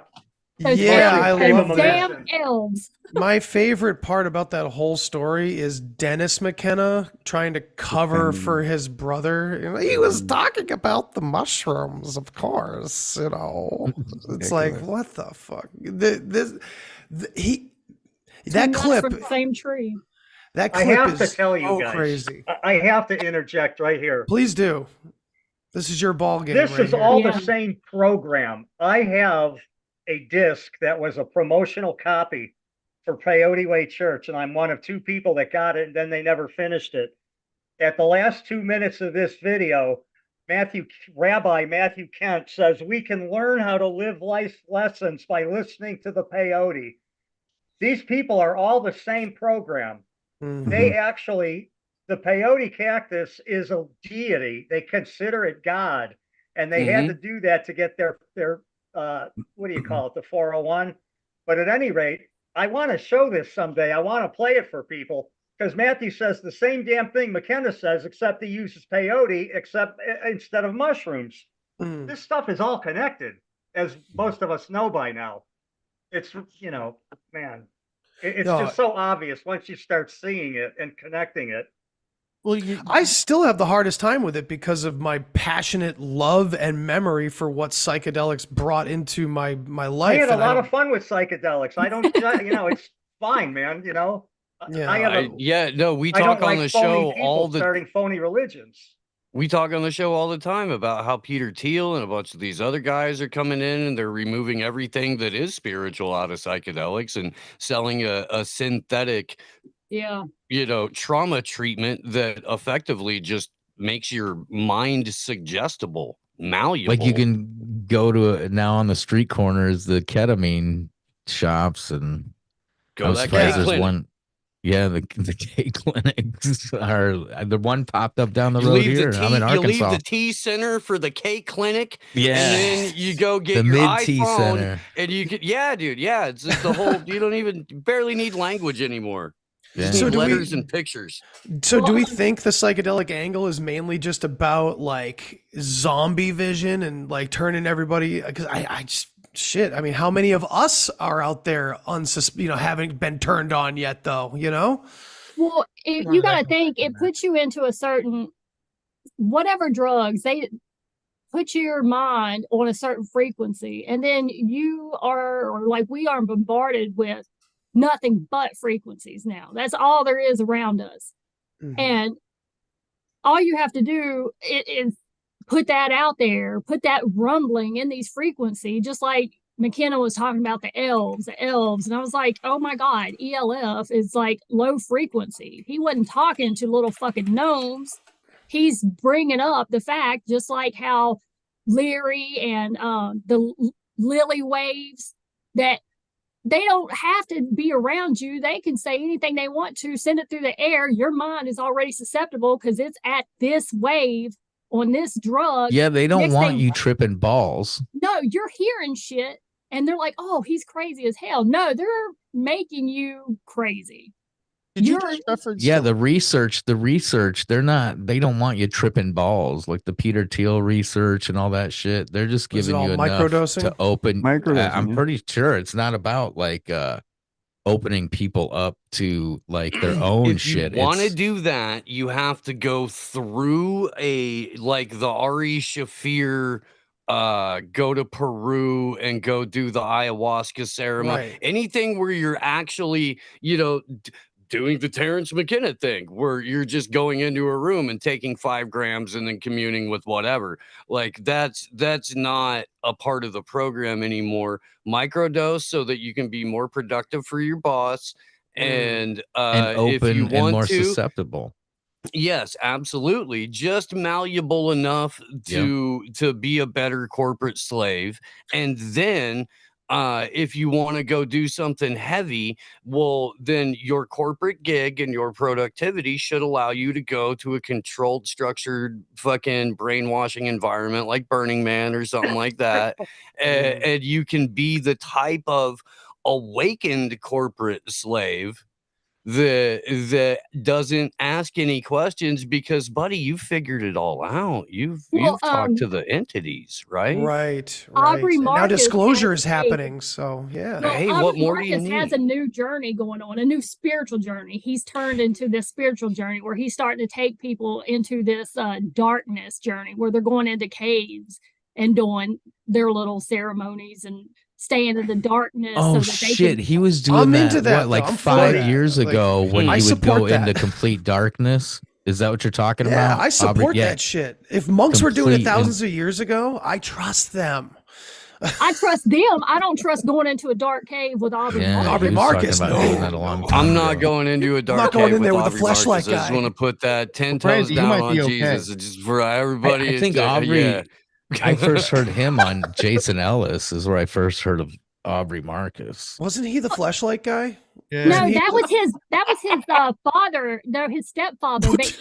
But he created male fingernail polish. Yeah, like Alpha why Nail. men- Alpha Nail. Yeah, what the fuck? Alpha Nail. Oh, Right, What this the is Joe fuck Rogan's is that? business Isn't partner. that like Yeah. fingernail And polish? another thing, I would say that like, is it blue chew flavored? So if you chew on your nails, you can get a hard dick. Yeah, what the fuck is with Got the Viagra. the mass push of blue chew and everybody's dick doesn't work? Oh my. One thing Yeah, you- nobody. Look, Yeah, okay, why is going because on? because you had an explosion over the last 10 years of people being able to push products in a way they've never been able to push them before, and the podcast space has been nothing but a massive fucking marketplace for a Yeah. ton of different people, and I'm not trying to hate on most of them. You know what I mean? I'm not, dude. There's What's some up, really Matrix cool Bars? people.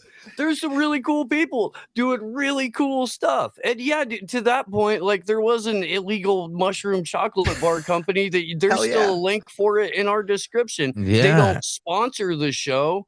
I No, don't they're say good guys, anything, though. you know. There's no like ad read or anything like that. Me and Ben Balderson test drove a couple of bars a couple of years back, and we like recorded that and talked They're about it legit. bourbon.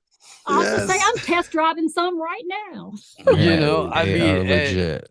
So yeah, they work. They Matrix work. genetic. I get nothing from. They've sent me a few packages over the years where I've got like a half a dozen chocolate bars a couple of times a year, and that's really cool. But I don't ask for it, and you know that. I just know it's like Fucking- real easy to get that shit from them, and it's legit. So You know, it's Andy, just like Yes. God bless Texas. Nick, what's up, man? I think about like I guess the point of it, and I think other people are. I found that really interesting with I think maybe Chris and Steve are getting at with like kind of putting you into a frequency, or maybe Brandy even said it too, to maybe feed you stuff. You know, in Matthew's stuff that he shows in some of his work, it does even show like direct connections. In my opinion, he's showing it to like even the Essalon Oh, stuff. yeah. And Brandy had, I think, did you mention Lily before? Yeah. Lily The even Lily was a Wings. past teacher, John C. Lilly. He was in MK.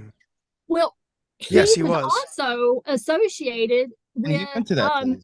with the Rats of Nimgod. They're all coming out of the National Institute of Mental Health. And like that stuff even gets into like, you know, like weird spiritual, in my opinion, occult stuff as well. So I do wonder if there's like some kind of like MK Ultra magic with drugs going on, you know? This is like the new form of MK Ultra, but it's more like, well, It's what's slow drip. Monarch is? Yeah, Monarch is supposed to be like the all-encompassing thing that MK Ultra was just a part of, right? And it's like this is kind of MK Ultra gone open source to the public, basically. then And you we're have, asking for it now instead of getting Well, you dosed. have the Project Delirium, where they were just spacing people out, and you had these mass shared hallucinations where they were like, people were eating their shoe thinking it was ham. And they thought it was funny. But then they also would have people thinking they were abducted when it was just the military doing tests on them. And they could do it. a mass hallucination, like Shared mass hallucination. so, but in the because when you think of like the Ash experiment and shit like that, it's like, damn, if you dosed people, holy shit! Like I just watched one where I've always thought like, man, try that experiment on me, you know, but like you would know you're going into some sort of experiment. And I watched one where like people were going in to fill like applications or something out, and they kept dinging a bell, and it would get people to stand up, and they would sit down. And if the person went in and just sat down through the bell, they'd come in, they'd remove them, they'd put someone else till they had just new people in there, took the actors out. And like, if you were tripping balls, Oh my God. in a mass, right? Like you were able to have a frequency going possibly, and then someone lead that like almost like a shaman type thing. I mean, you'd go into. I mean, that's I would probably assume- why they brought the Tibetan monks out at the Grateful Dead shows. Did they? I Oh, never the went Kyoto to a monks, Grateful Dead. Wow. Everybody remember that, or anybody remember that? I sure Yeah, the should Kyoto do. monks. Yes. I was I not a remember. Dead fan. Timothy Oh Leary. at boy, the- Family that was vacation fucking here in a- crazy. Fucking Jerry died. crazy. You come I back from the remember- bathroom, you're fucking high as giraffe pussy, and all of a sudden it's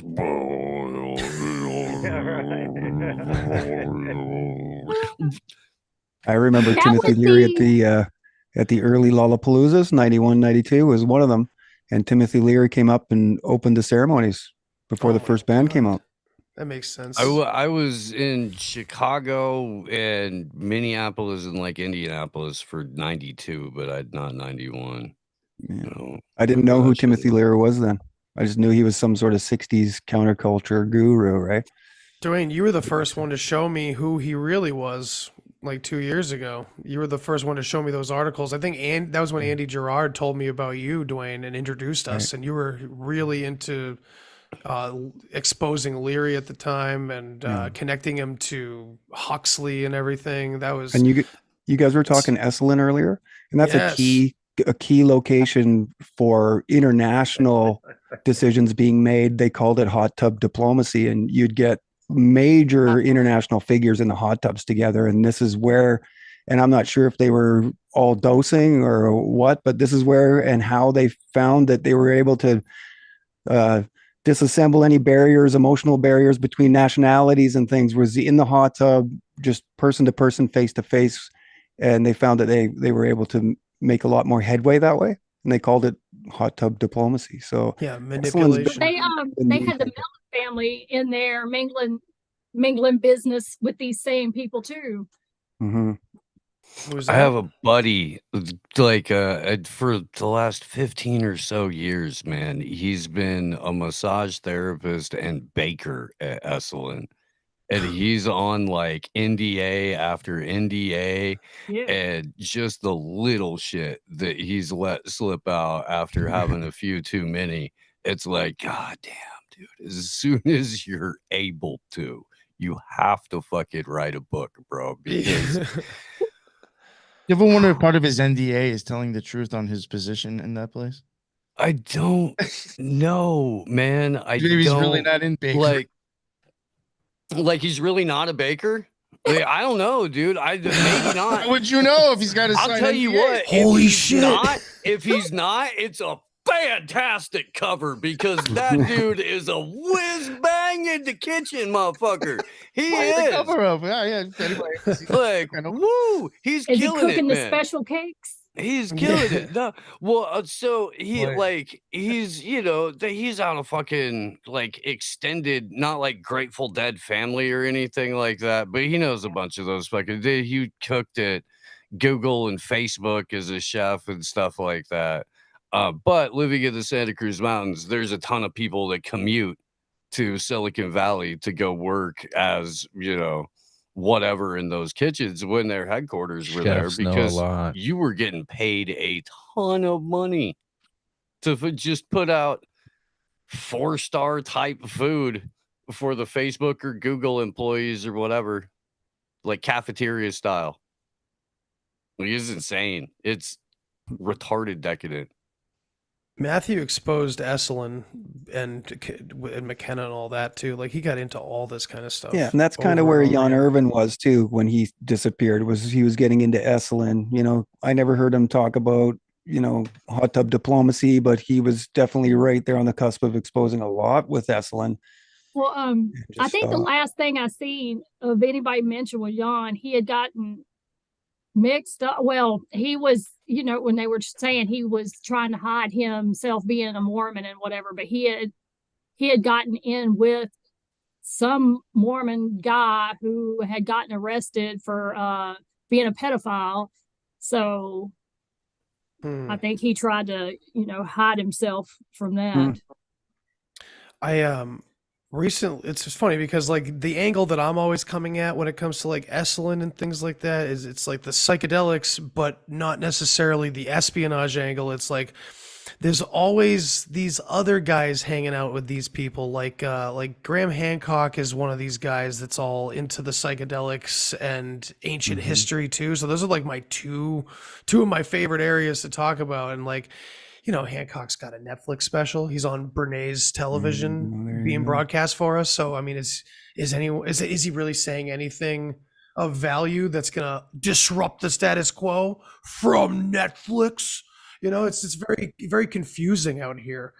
But like Hancock pushes all the same things. He's into all the same kind of people.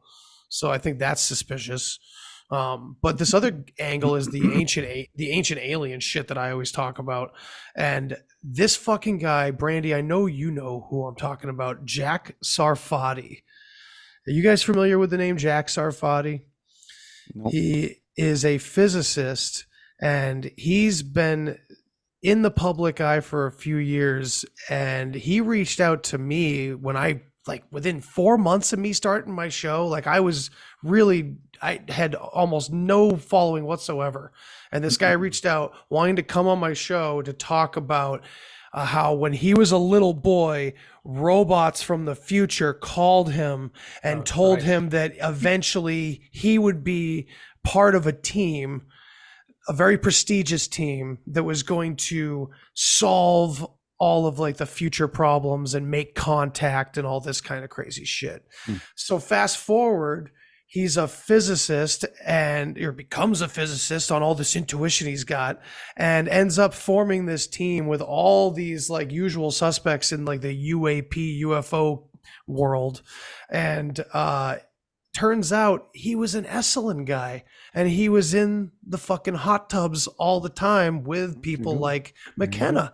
And it's just, I had to mention that because I find that angle to be so, I don't think it's as important now as it's going to be coming up. Because right now, too much public doesn't give a fuck about aliens or ancient aliens or any of it. But there's also a crossover with that Harvard Epstein life extension, yeah. fucking there's a crossover with that whole space because my buddy that works there doesn't know a fucking thing about that. So he's talked about like, oh yeah, Steven Pinker's there all the time, and like all these fucking weird fucking, you know, bioengineer and theoretical physicists and scientists and stuff like that. They're all coming through there too. And that's a whole aspect that like he just wouldn't ever think of.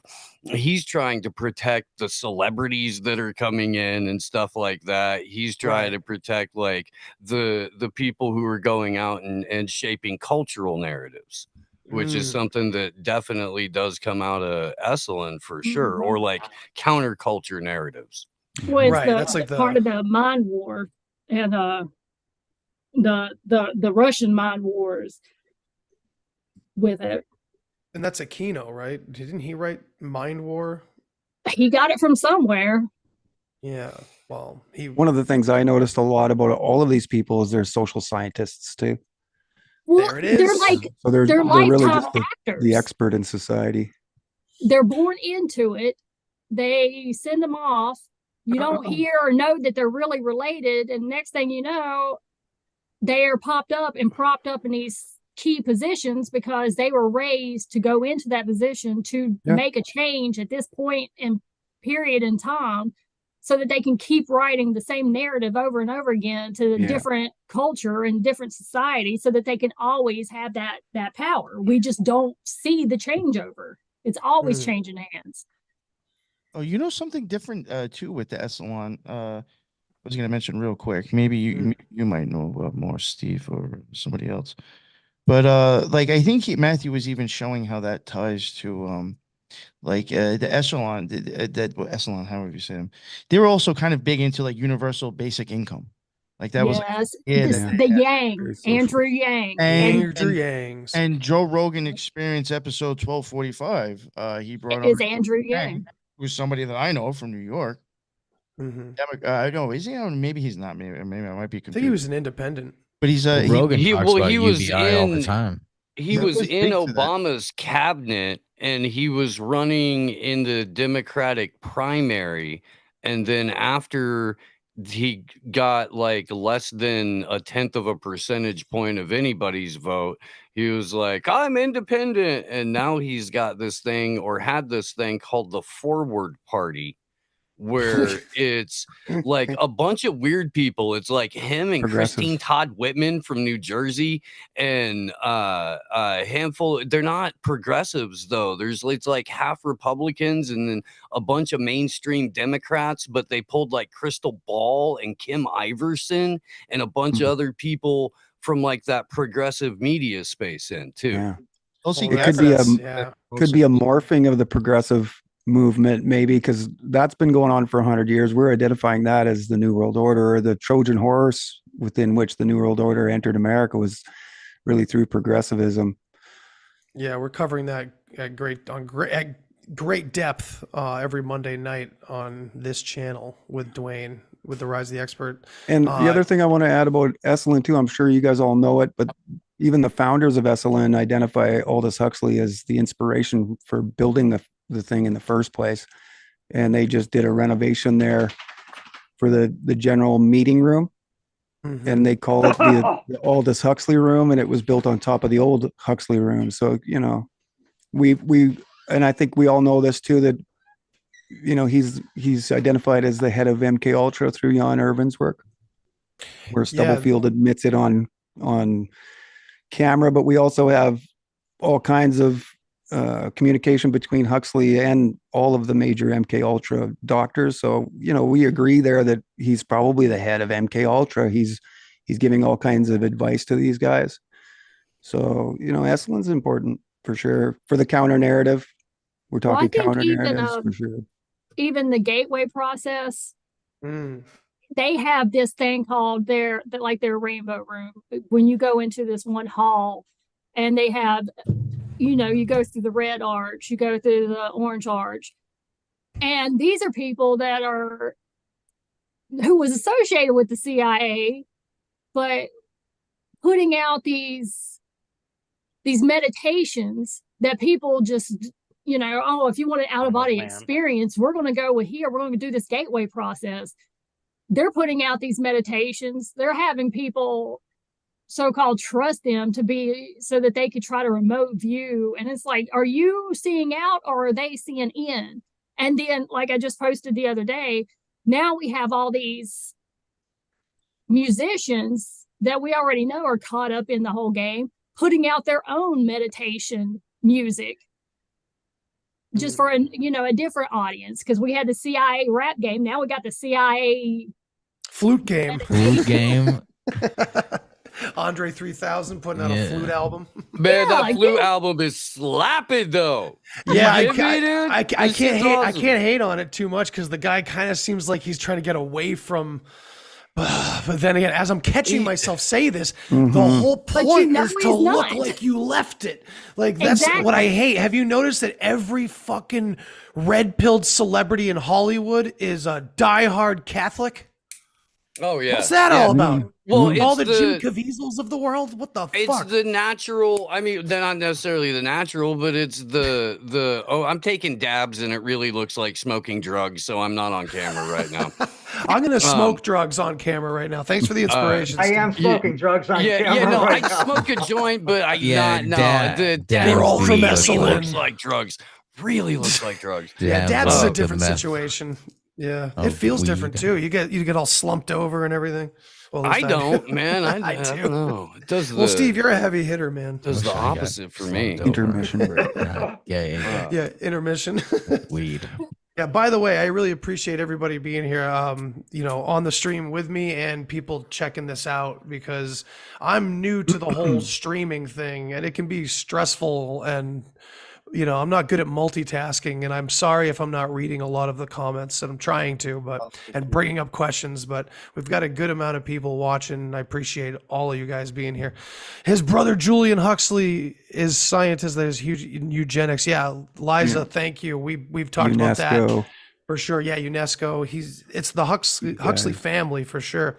And that's what I'm saying. Like, I think that's the most important thing. And it gives me a lot of hope, I guess you could say, to see so many people in the chats just getting this and not asking, like not having to go, wait, Joe Rogan's bad? Like, and I'm sorry, but that is where 90%, maybe not Joe Rogan. I think for the most part, people won't even like him because he's like too mainstream at this point. But like, it's, and then you gotta remember what's going on. You got all of independent media denying that he's mainstream. Dude, it's so disgusting. And bro, who's got a fucking $1 billion podcast that isn't mainstream? With FBI agents and CIA agents on whenever he wants. And I just like to talk to anybody, I want have your dad on, Joe. I want to see a conversation between Joe and that guy who was saying he was his dad, saying he was gay. I want to see that conversation on the Joe Rogan Experience. Is there anybody more influential right now than Joe Rogan? That's what I'm saying. I'm not trying to prop him up when I say that. I think any of us. That's an honest we all question get that. too. No one is it probably Tucker? not. He's got more reach than Tucker. He does. He's got more. Yep. So then Tucker is I would say a close second to Rogan with his reach right now. So Rogan's still up there. Which is going to be like him being fired is just like that. Is the whole play of how Leary used, like he got fired from wherever it was he was teaching at. Harvard. All right, like he gets fired from Harvard, but it was on purpose. It was all a ploy to get him popularity. So Tucker gets fired. Says that even. It's like getting people canceling themselves. Right. So that they can just continue, because if you're not believing the left and you're not believing the right, well, you're going to have to meet in the middle. So they're like, okay, we got to toss this one out so we can, or further out. It's if it looks like the middle itself has been hollowed out or completely eroded, like it kind of does now, then people are going to go even further towards the fringes of that. So if you've got the allowable parameters of conversation in a mainstream space that have been shifted to where you can have conversations about entities and you can tell people, oh, well, there's a thing called the World Economic Forum, without ever once mentioning the Bank of International Settlements, but you can tell them about the WEF, and that's where you've set the outside walls of the conversation. Then even if people are going to gravitate towards the fringes of that, well, your fucking gatekeeper network is right there on the outside of those parameters, bringing everybody right back in.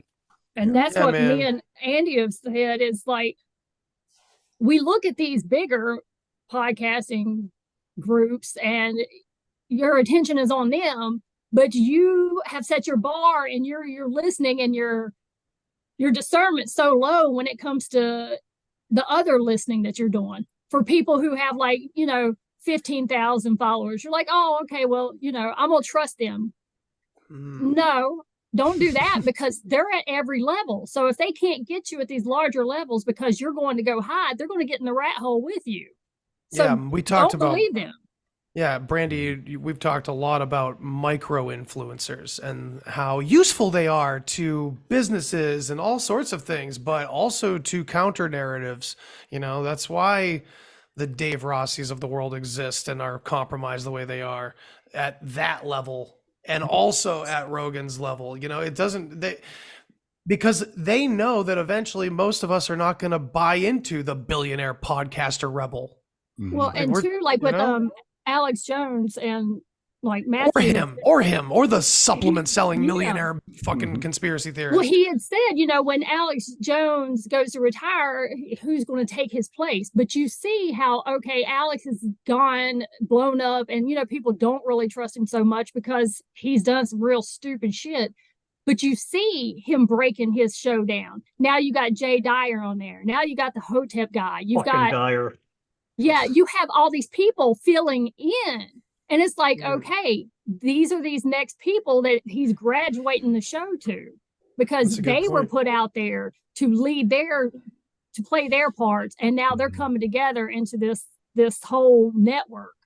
Well, you know what I think, going by like something that I've always noticed and I always thought it was weird, and I don't know like how they pull it off, but like if you look at what Matthew shows, and I really do think, again, I hate to reiterate it, but I really do think he plainly shows you with these connections, especially with the sponsors.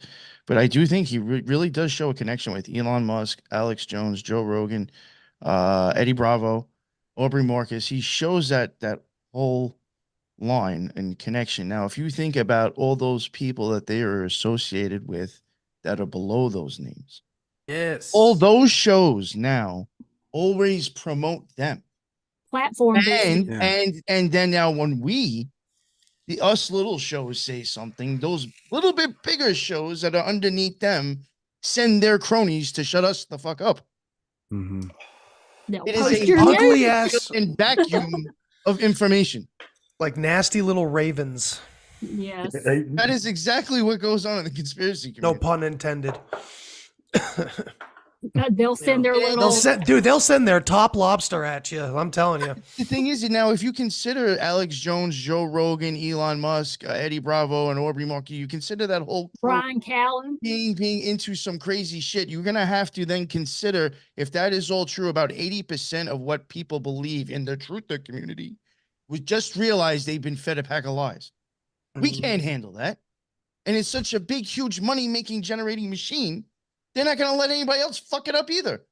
So you threaten, you act like a mafia, you send witch covens after me now.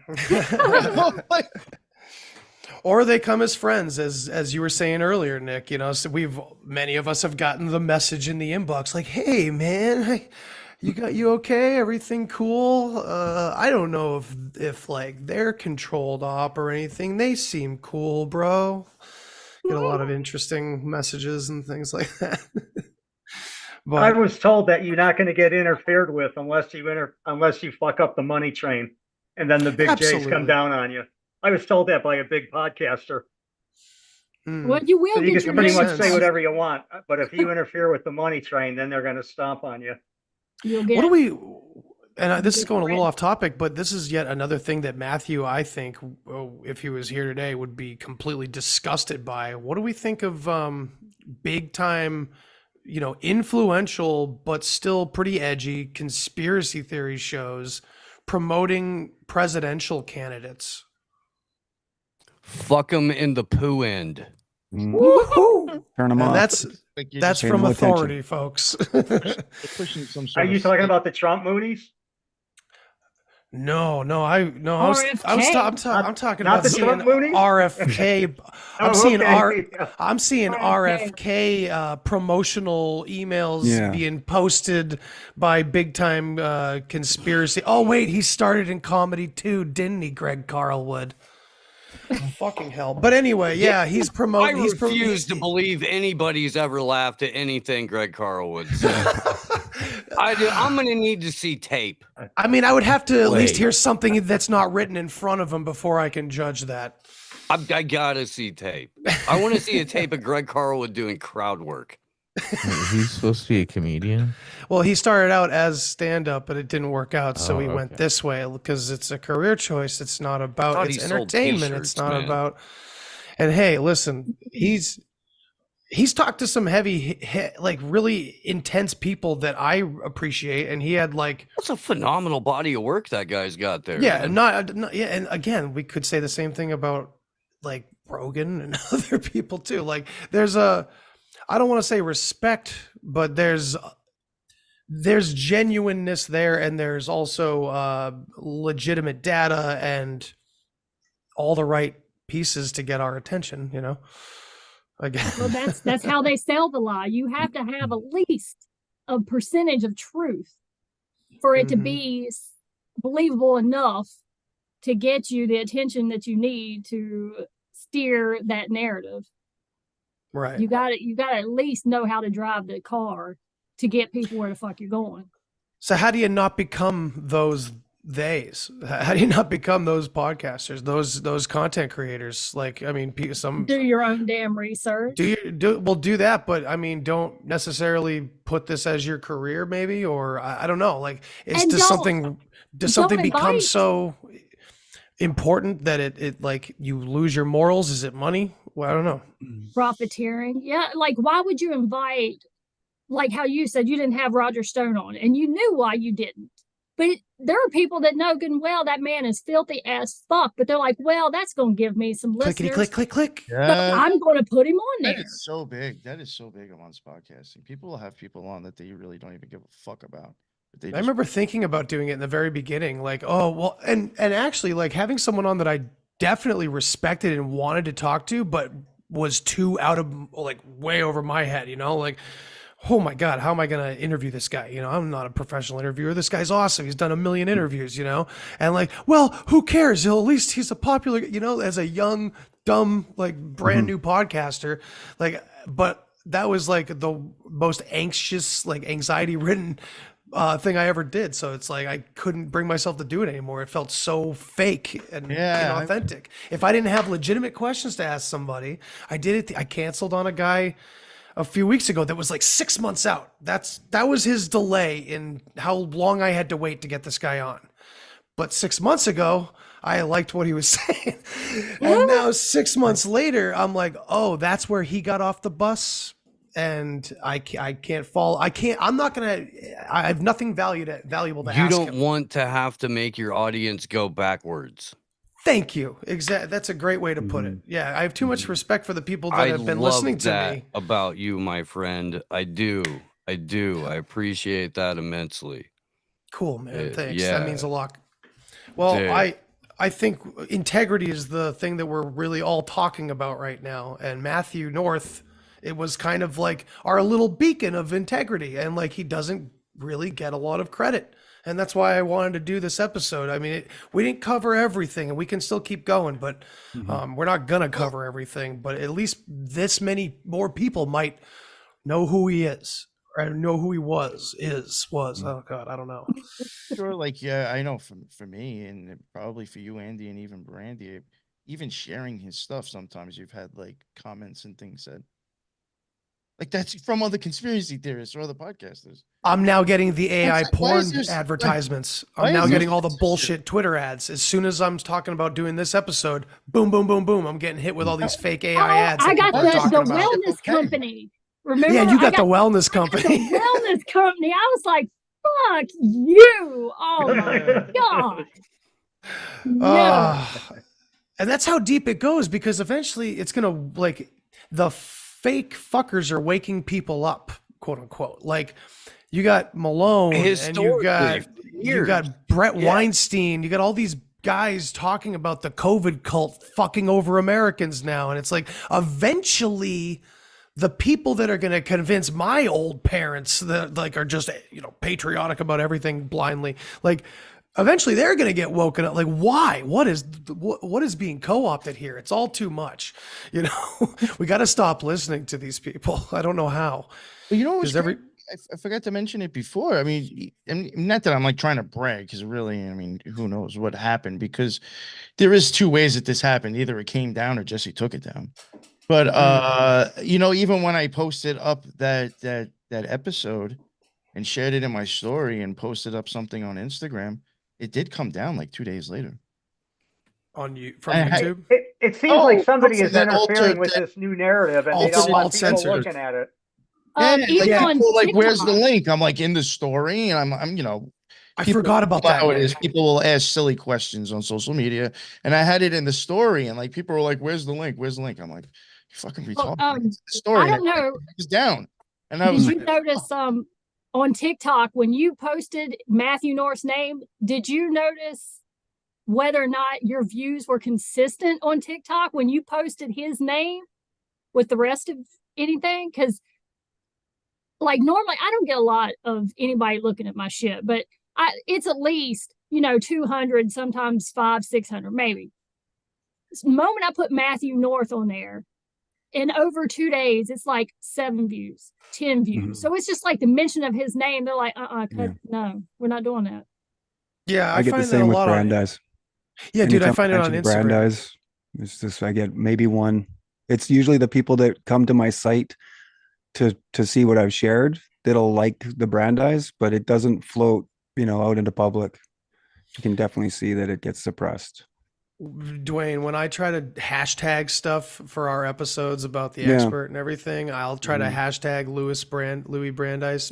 It's like 30 other people have ever hashtagged him. Yeah. And it's the same thing with like progressivism. Yep. It's interesting. Progressivism is a key one. Once you start identifying the founding fathers of progressivism and Or the House of Truth. The House of The Truth House has of like Truth, 20, sure, yeah. 23 hashtags because no one's talked about it. And that was literally in DC, and it was a fucking think tank for it's a political salon where they altered the definition of liberalism to mean today neoliberalism instead of classical liberalism. We all know that that happened. We aren't really sure how it did, but we went to look to find an answer to that, and we ended up at this House of Truth, 1727 Northwest Washington, and this is where they drew up the plans for Mount Rushmore and the whole progressive plan of the 20th century.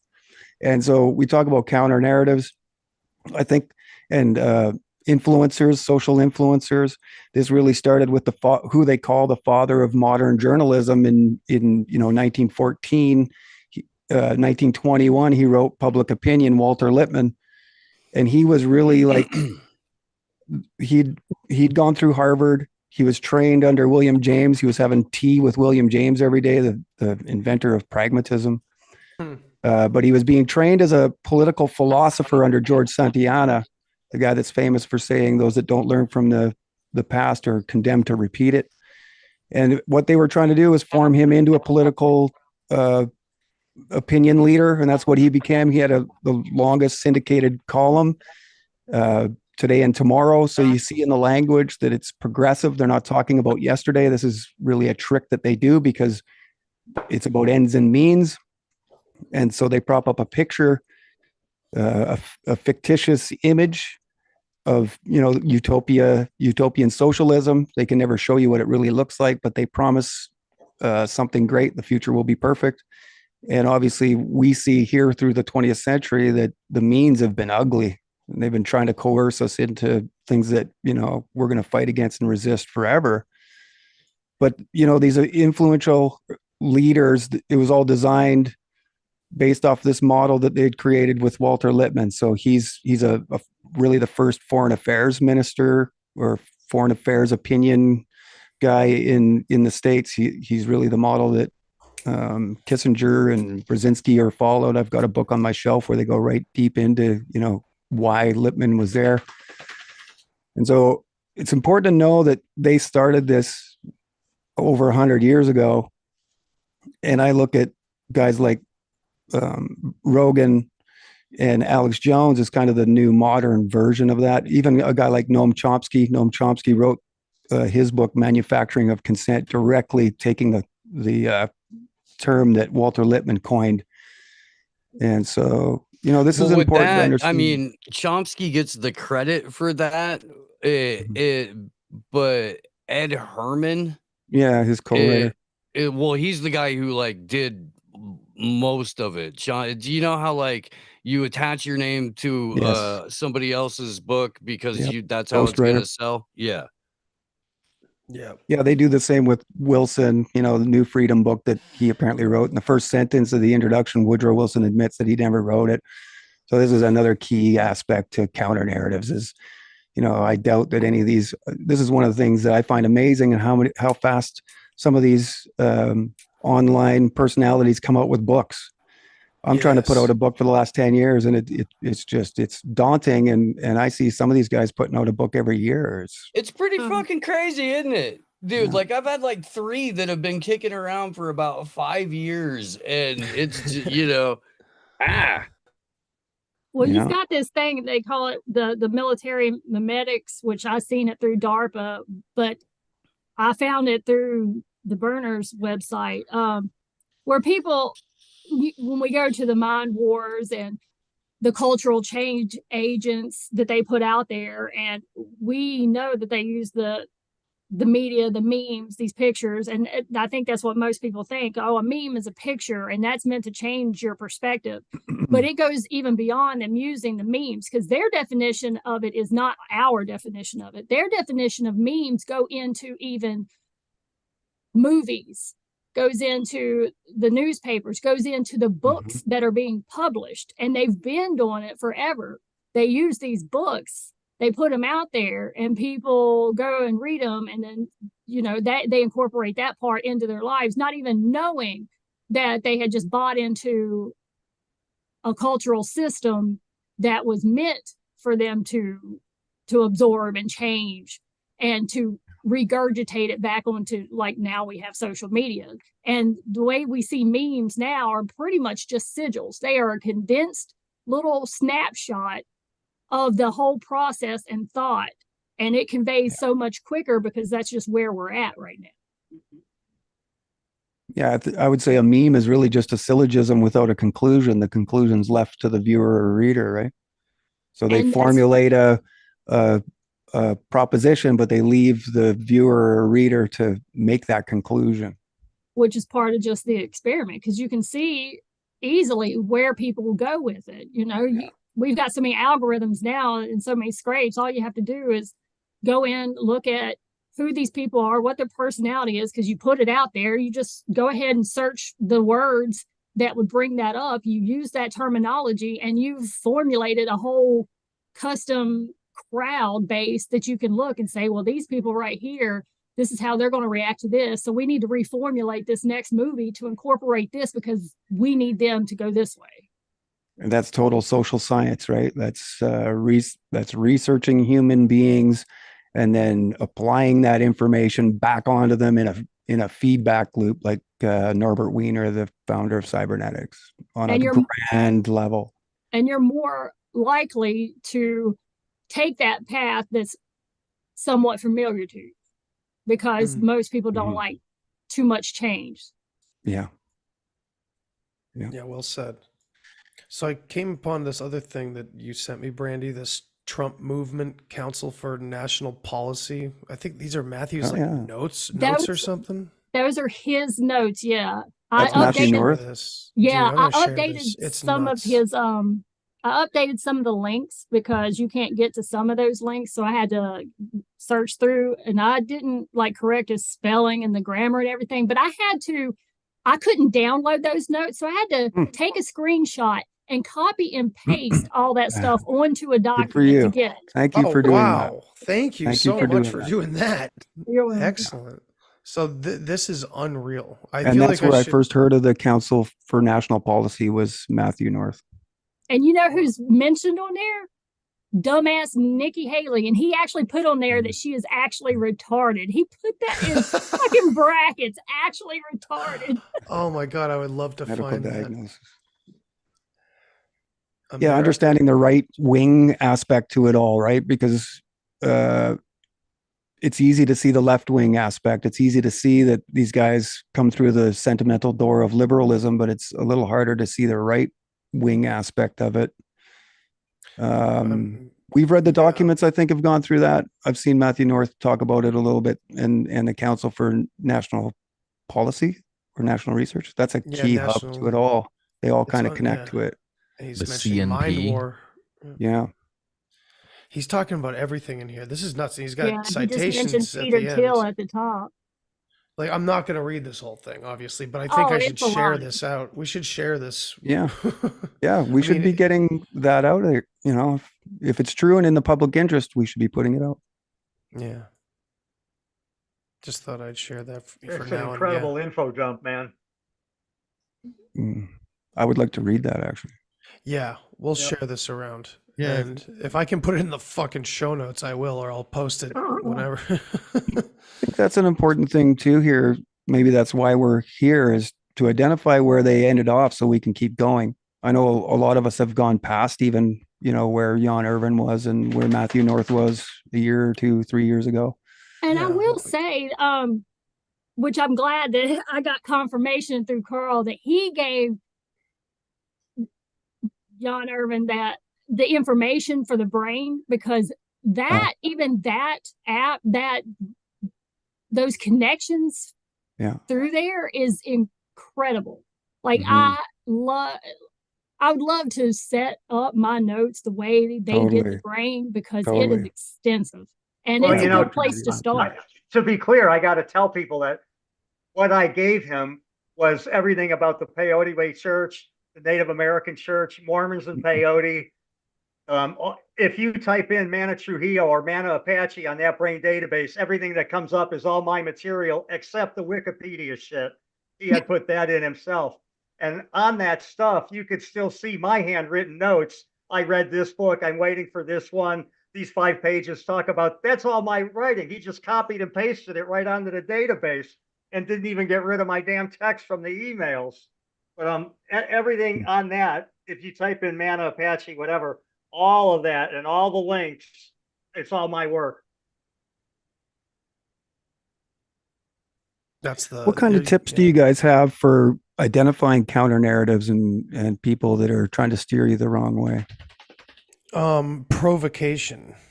Like if you're putting up provocative videos about, or if you're talking about these things that are like ambiguous and uncertain, but you're labeling it as truth, as like high truth that needs to be told, and these are part of, before the pandemic, it doesn't matter. Like whenever this happened, there's a whole, when people are waking up, there's an answer for when they wake up. There's these people that are there to like throw them way off into the deep end, into crazy land. I think that's one of them. But most of the narratives that I'm kind of hinting at are of the supernatural kind, or alien, or this or that. And all of them, the core of it is to take the attention off of you, yourself, and your family, and Right. the real things, boots on the ground. Everyone's talking about ascending instead of fucking grounding. That's a good point. Or if it doesn't make you ask questions. If you have absolutely no questions, then they didn't say anything. So if they're acting like an authority, right, they're telling you the way things are, but they don't provide sources, that's a good indicator for me. Yeah, that definitely. Yeah, that source thing is always a problem for me. Because they're asking you to commit a logical fallacy by believing them. Well, and then they'll try to hide it behind, well, my sources say, but I can't say because I got an NDA, or that they're not supposed to leak. They're a whistleblower. It's like you're David Grush. Yeah, you're blowing fucking ass gas, and there is no reason why anybody should even listen to you, more or less believe what you're saying. To make it so bad, it is like a lot of the UFO people.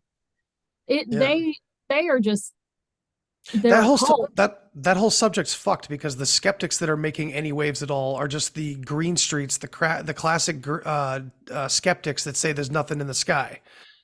Then they're the same ones that are triple vaxxed and they voted for Biden. But they're also claiming that ufologists are the conspiracy theorists. They're lumping them in with us, and I don't want them to. That's disgusting.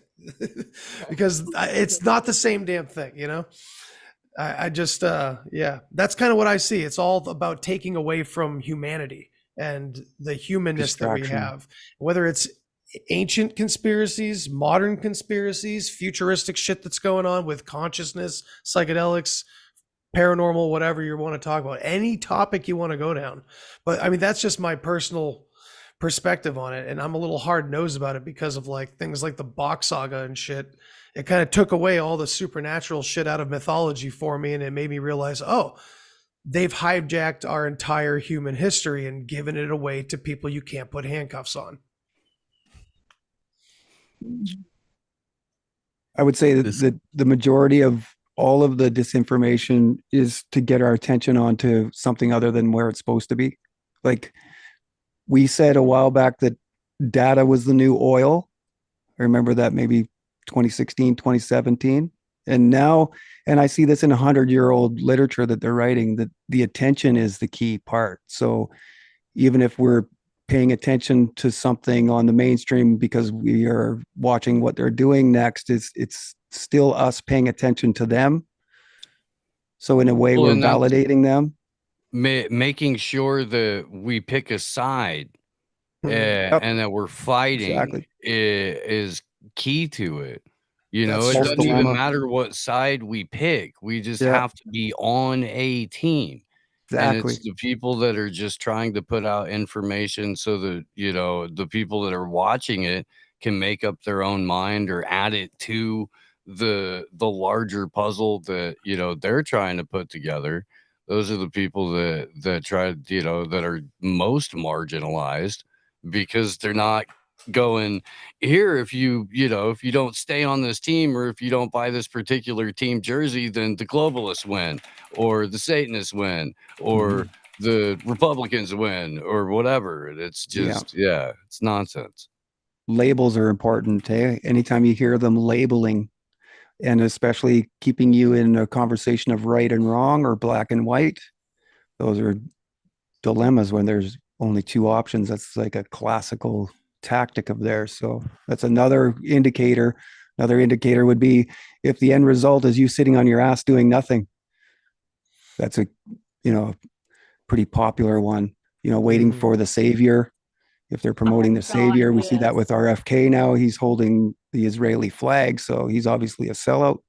But there was a lot of people in the, Q-tartery that were, hanging all their hopes on RFK. And I still see, people in the truth movement voting. It's kind of crazy, but that's what I'm saying. Yeah, and promoting all dilemmas that they're asking you to get in. So if you can pay attention to where you're paying attention to and what they're asking you to do, and be mindful of whether or not you're being distracted from the things that matter. That's taking personal responsibility for consuming things. And so they wanted to make a disinterested public. These are the words that they use, and within that disinterestedness we find the vulnerability that they can take advantage of us and exploit us because we're relying on the scientific expert. There's a gray area that we're just trusting, and within that area of trust, we're being exploited, directly proportionate to the amount that you trust that authority. So, yeah, and I think that's this blissful ignorance we talk about. It leads everybody to a blissful ignorance. Well, I think I commented on one of Chris's posts when he had posted something about. And I think it was it came off Facebook somewhere, and they were like, oh, well, you're just coming around. You don't have any scientific background, and you're not looking at these peer-reviewed. And it's like, you are trusting peer-reviewed, but you're not looking into what peer-reviewed means and who it is that are writing these and where did they get funding from. Exactly. You're not even questioning, is this real data? Where is the real data? And if the data is coming from the same person that's paying for the product, whatever the outcome is, you're not going to get the truth. You're not going to get half the truth now unless you go looking for it yourself, because it's an everything, everywhere, all at once distraction that's going on like right now, that everybody is everywhere. It is hard to keep up with all the shit that's being thrown at us every day, to where they just feel overwhelmed, and you're getting a panic state where people are just so overwhelmed. Everything is 24 hours now.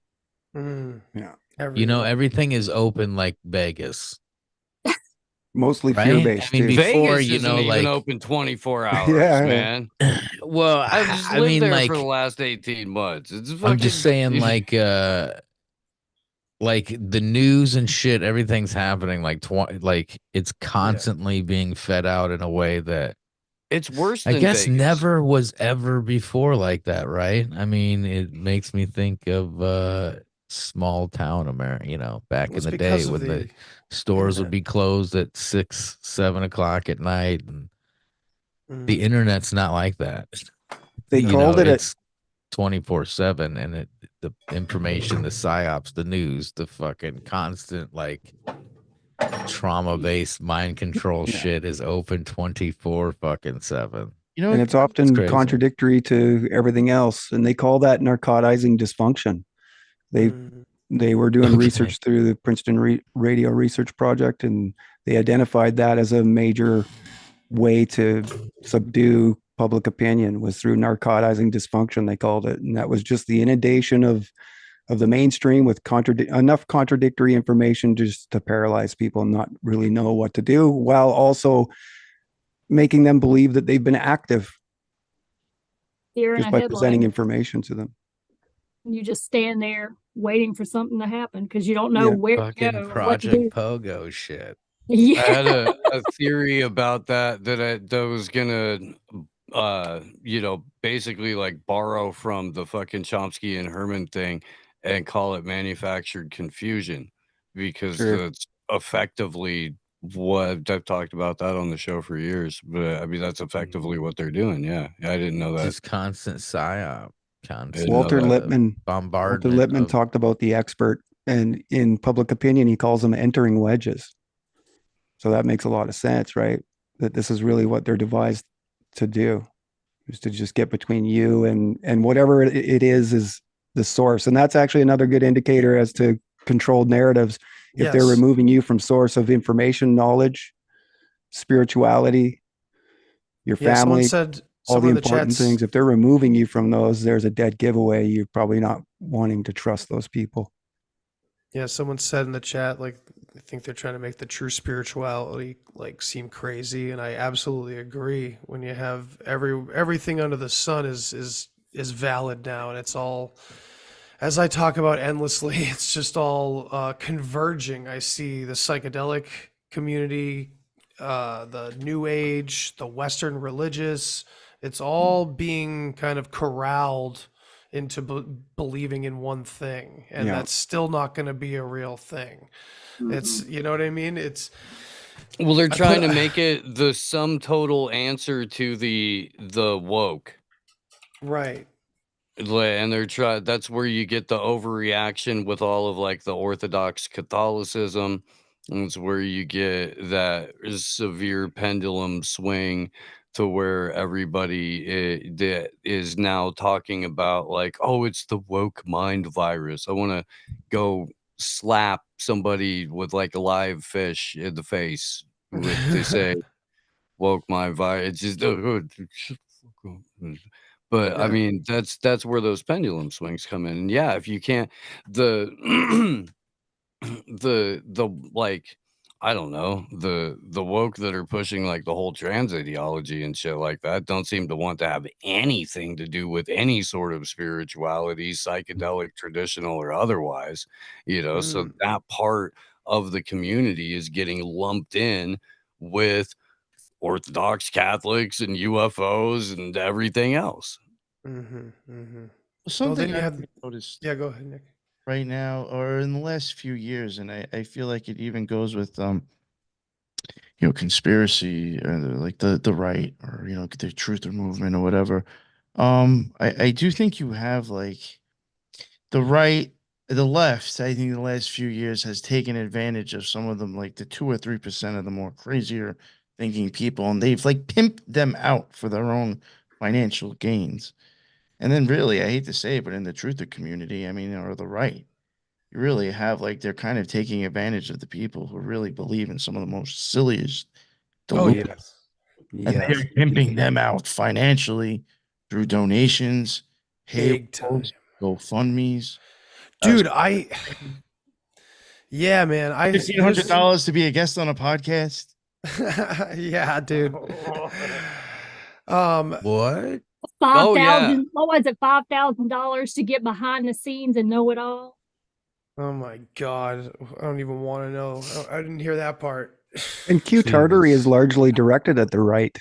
Yes. Right? We don't see any lefties running they're around. a huge part of it. They're a huge part of it. There's a handful of people from that like original 2016 Bernie Sanders thing that went all the way into Q as a result, but it was pretty well tailored to the right. Yeah. And they're calling for the return of JFK Jr. Just crazy shit. All they need to do is get with the Jays, make a golem, and they'll be fine. They'll just, dude. They just throw a little fucking throw little words in there, little dead people blood in there, and some fucking they say some Yiddish or something, and boom. And the first ever Q broadcast was they were on the verge of arresting Hillary Clinton. So I mean, once you're wrong that bad, you probably shouldn't be followed. Right. That's just people still are waiting for her to be arrested. People going, such and such is in jail, or if you listen to it's fucking crazy that shit's still like a thing. Universe. Another giveaway would be anytime you see experts say in the headline, Oh God! Without naming who the experts are. Yeah, right. With no source in there. Yeah. What on like Twitter, and then you there's click on it. It's like, here, while you're here, click on this fucking website of mine and go to fucking somewhere that's not a source. Then inside that's hyperlinked sources back into the original fucking article that you're looking at right now, type shit. Yeah. One it's thing I do, disgusting. I do also wonder if like there's occultism involved in it sometimes, is because there always seems to be like part of the outcome is also idolizing the messenger that's bringing the message. Oh yeah, Then that's normally always been great part of it. financial gains too, and like Worship sometimes- Mercury all day. Yeah, no, just sometimes like I even Golden wings. there's magicians that are just trying to ride the wave of ignorance. Yeah, I mean, you know how I feel about it. The magic is mainly like sleight of hand. You know, manifestation, even if you want to, if the New Agers want to call it that, it's still sleight of hand. They're just tricking their own consciousness instead of somebody else's. New Age was invented by Blavatsky. hypnotists, right? Yeah, one way or the other. But I mean, think about the name. You know, Dwayne, you and I always talk about these words that are purposely thrusted into the 20th century with the word new in front of them. New nationalism, new socialism, new world order, new world order, new democracy, new freedom, new republic, all the new important republic, words. New Testament. Of course, that was earlier, but Build Back Better is the same because you're it's all It is. the same. nothing It's all else Good is point. It's progressive. New psychedelic renaissance. Someone's asking in the chat, I just saw recently, what did Tripoli say about North? Well, Oh, I he think did not call- have he went- nothing nice to say. well, first he wanted him on his show, and then I he think found called out what him he a was pussy, about. too. Yeah. He said he didn't And- want to roll over on his friend. He's a ride or die. He doesn't associate with bad people. If Joe was bad, then he wouldn't be his friend, and he owes him everything. And Matthew was like, "Yeah, that's why you don't, because he's got you by the balls. He's your daddy. So why would you say anything? You're just going to go with whatever he tells you to do because you're making money off of it." And yeah, he kind of flipped out and started saying all sorts of horrible shit to him. Yeah, saying and he's then- a nobody and all this. Well, he pulled up this one. It was a response that Sam had given to somebody else, and it was on his old account before he had to go to Fat Dragon Pro and got his new one back. But it was rude as hell because he was like, "Yeah, all the comics are running a train on your mom while you're sucking a lizard's dick or something like that." And I was like, "Damn, do you think about stuff like this before you Still post on it? cocaine and divorced, Sammy? Probably. Because that was a pretty dark period there. Yeah, I mean, Let I me guess tell you. I guess that makes sense.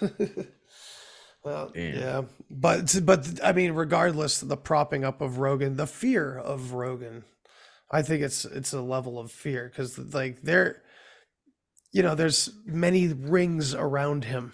It seems like, you know what I mean? Well, And you even got rings around Sam. that's true. Yeah.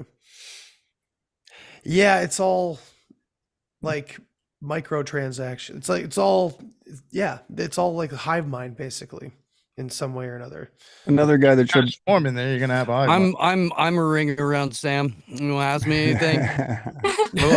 Seriously. I mean, that is true. I I mean, said it on the show this morning. There's no show without Sam. Like you did. So yeah. Yeah. I hear You man. you could associate a lot of people that have been on our show. You could grab a couple of pictures of me with a bunch of people in real. I was going through some old shit the other day. I have a picture of Medea Benjamin interviewing me, like the Code Pink lady. All right. I think I've seen that. It's been a weird 5.5, 6 years. You know what I mean? But yeah, I mean, we're talking about it on the show this morning. I'm going on Sam's show to talk about a lot of this Sunday. And hey, he's had me on too.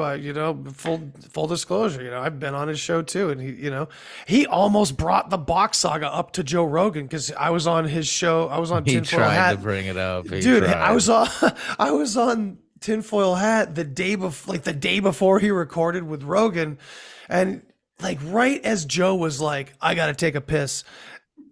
fucking Sam goes, "You ever heard of Brock Saga?" Like, just totally fumbled the ball. But yeah, no, I mean, I've been on his show too. I don't think everybody has to be all that. I think there's so much compartmentalization. None of us have I think we're becoming more aware that no matter what we're saying, we're probably playing a role that doesn't disrupt them. I hate to admit that. I think that But Carly Matthew, was right until you're really dipping into somebody else's pocketbook, interrupting their ability to conduct commerce. Say whatever you want. There's some things that are gonna fly. And I know a lot of people that have been fucked with. But I also know people that are like have gone to prison for being a whistleblower and shit like that. And there's really no fucking avenue for people inside of this system to be a whistleblower without coming on a show that has no real audience of any significance telling their story and then hoping that it somehow trickles up. And it doesn't necessarily work that way. So if we take do you guys think that the Aaron Bushnell, the Air Force kid that self-immolated the other day, do you think that's real? Because if that's real, that's him not having an avenue to tell the stuff that he knew about the government, and that was his form of protest, at least according to a couple of the people that like knew him personally and said he really wanted to talk about this and it wasn't going anywhere in anonymous anarchist Reddit threads. Yeah, that he had documents and he was into intelligence, right? I mean, he was in like SIG in the Air SIGOPS. Force. Yeah. So he was seeing what was coming out of Israel and shit. He was in the Signal Intelligence Corps for the Air Force. If you see the unedited video, it's pretty fucked. Yeah, I mean, that's a hard one. Like I tend to think the more people say shit's just fake, it's kind of an easy way out in a sense. That there's more to it than that, and people are still people and human beings. Number one, as much like I know David Icke is on our side on a lot of things, but he also talks about reptilians. It's like, no, there's no reptilians. It's people being people, whether it's the good ones or the bad ones or the unsuspecting and unaware ones, like many of us have been for a long time, I think that's narcissism talking when he brings that up. The reptilian shit. I think he's spitting a cold shit and nobody catches it. Oh man, maybe. I think of the Raphium. The Raphium in the Bible, they're mentioned in the Bible. That's the reptilian. Almost all of that comes from theosophy, though. Like yes. The core of Ike's message is rooted in Blavatsky. Yep. And select few that kind of skewed certain, like, what's his name? Fucking bald. Aleister Crowley. Yeah, he, twisted his own kind of version of Egyptian mythology and stuff like that. Kind of made, he made his own deities. Yeah, man. Which and how about that? He gave us our first gray alien too. Yeah. So that's where that's what I'm talking about, this synergy. And I wonder how much of this stuff that Matthew was probably into, because like his head was so far ahead of like many people, it seems like way back in 2019. That was pretty crazy. All the research he was doing, especially for his age. And then he gets into the antediluvian stuff. I would love to see that channel. Someone in the chat was asking what that channel was. Is that the weird one? It's Kiefer Fuchs or Fuchs, but it's KeeferFuchs. Okay, I'm very curious. I'm gonna have to go and look at the videos. And he's got like 30, which I took a screenshot of because I was like, oh my god, he's got 33,000 followers. Oh Jesus. Yeah. Oh man. Someone was talking about Nephilim in the chat, but like Matthew, I don't really tend to give much credit to the crazier mythology stuff. I don't know. I wonder what he thinks about He the actually antediluvian brought shit. that up because he brought up the whole like lizard people and getting on Sam and getting on these people that profiteer off of things that you simply cannot prove. He was like, I'm not here to talk about things that you can't prove to me. That's just a cop out. That's just you admitting that you don't have anything real to say. Well, yeah, I mean, but unfortunately, that nothing real to say is now making it up the echelons, fucking way up there. You know, like this Billy Carson dude is everywhere now Oh my too. It's God. crazy. And he's They had been a in huge I'm gonna tell, award I'm gonna tell you, show. It I'm was gonna like tell a you all about the fucking. Anunnaki, and I'm gonna tell you about where they come from in the sky. It's like, no, you're He's fucking just as not. bad as like David Wilcox. They are on the same level. I think that guy's a Nuwabian Nation plant, Carlson. They push a lot of that shit in Dwight. Billy York. Carson. Yeah. Well, I Yeah, know the that he's Raphaites. the Raphaites. Oh, were those the people that Elon The Musk Rostas. his exes were to? No, the Raphium, you know, that's where like it's been so long. I had ran into this when talking about the reptile stuff, which I don't buy into the reptile thing, but when looking at the Bible and the Old Testament and scripture, the Raphium are supposed to be giants, Of right? course. And they were cold-blooded, right? Or they were walking dead, right? So when you think of reptiles are cold-blooded, they're not warm-blooded. So if depending on what they're trying to say as far as them being walking dead, you know, and they were giants, and the word Raphium has rep right in it. I don't know. Well, I so just the thing I is, just recently refound this again because I've been looking for this term and you know going down the rabbi holes. Somehow I came onto this. It's like well, fuck. I've been looking for this forever. I knew it existed. I just didn't know how to because I thought it was Rephilium, like Nephilium. But it's Rephaim. yeah, Rephaim. Raphaim, Which is I don't know it's how to pronounce very it. close but- to Nephilim, and they were mentioned together in the Bible.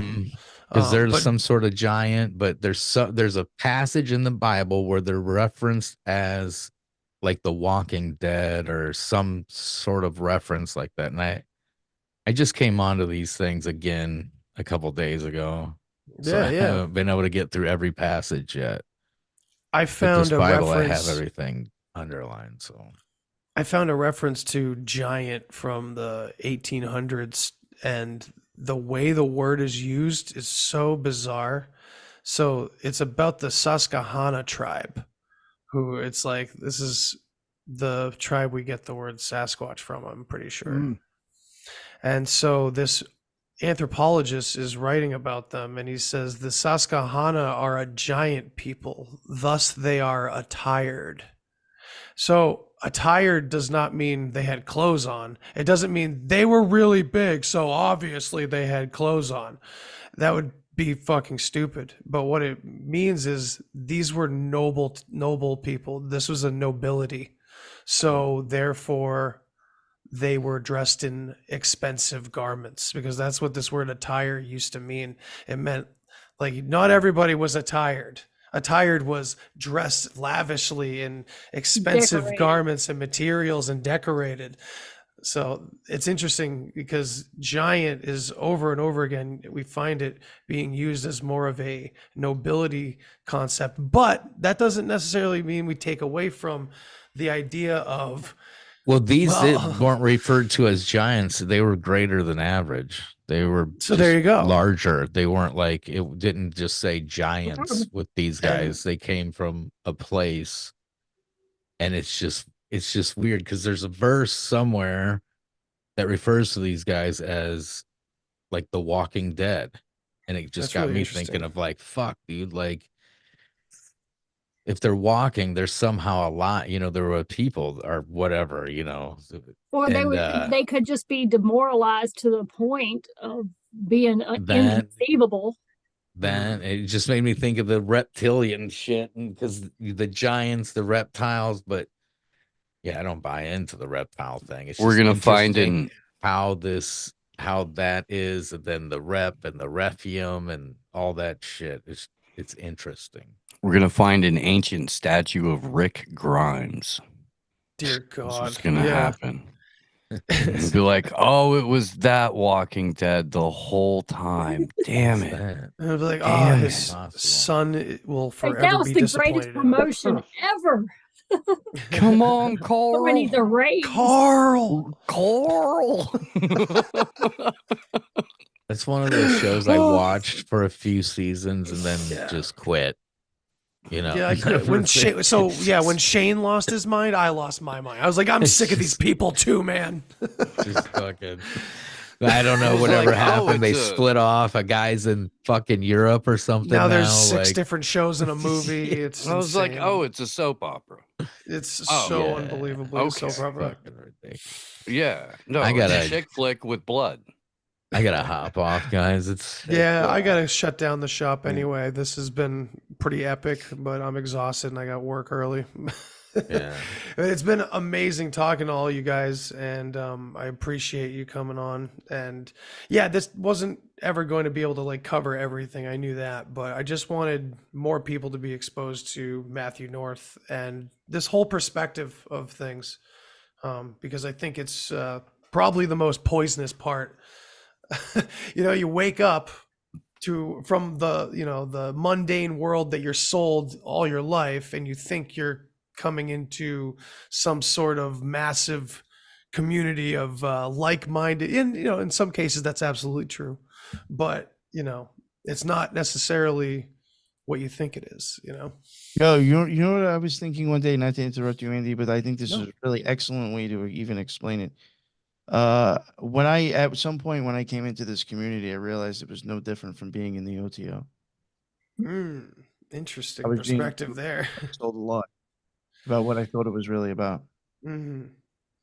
I mean, the main purpose is still there, because you ask, no matter what conspiracy theory you're talking about, the truth remains that it's like our power there's truth in the taken OTO. away from. Yeah. But I do think it's just covered. Managed to take you away from it. Mm-hmm.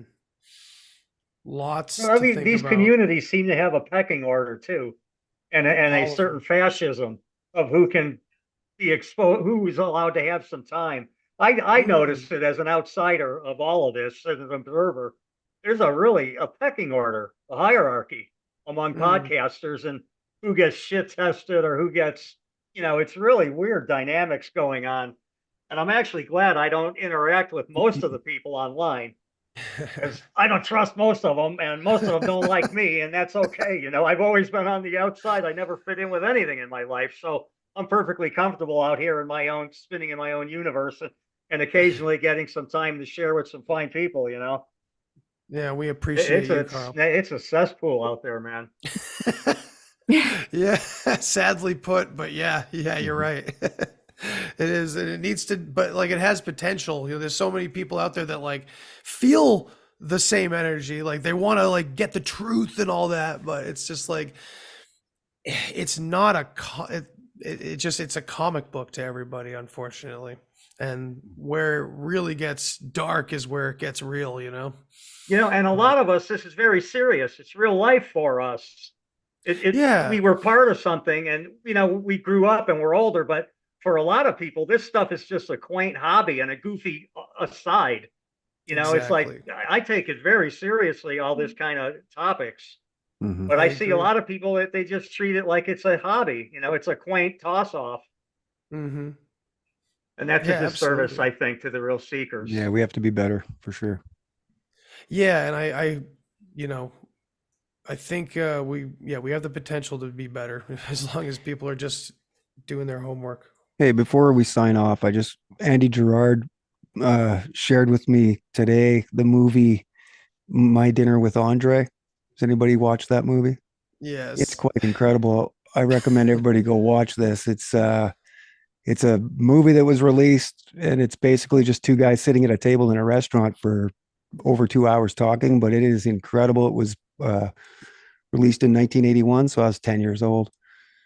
But I remember as a kid hearing about this movie, My Dinner with Andre, and I just watched it today for the first time because Gerard gave it to me, but it's mind-blowing. So it's on YouTube. You can find it in full movie for free. I recommend going to check it out. Yeah, there's a few. And thanks for everybody being here. Appreciate it. Yeah, appreciate you, Dwayne. Seriously, everybody go check out Dwayne's articles on bulletproofpub.com and see him Monday night at 9 p.m. Eastern over here on the Deep Share on YouTube. For the next 4 weeks, we're going to be doing rest of our series, The Rise of the Expert, getting into how we've become scientifically managed, micromanaged on every single level of society and who did it. Yeah, we uncovered the social contract. Who made the social contract? This is what we all talk about, whether you want to talk libertarianism or all the different forms of government or where we are today and complaining about what's happening. This is really what we boiled it all down to, was the creation of the social contract, something that was created before any of us were born by people we never met or heard of.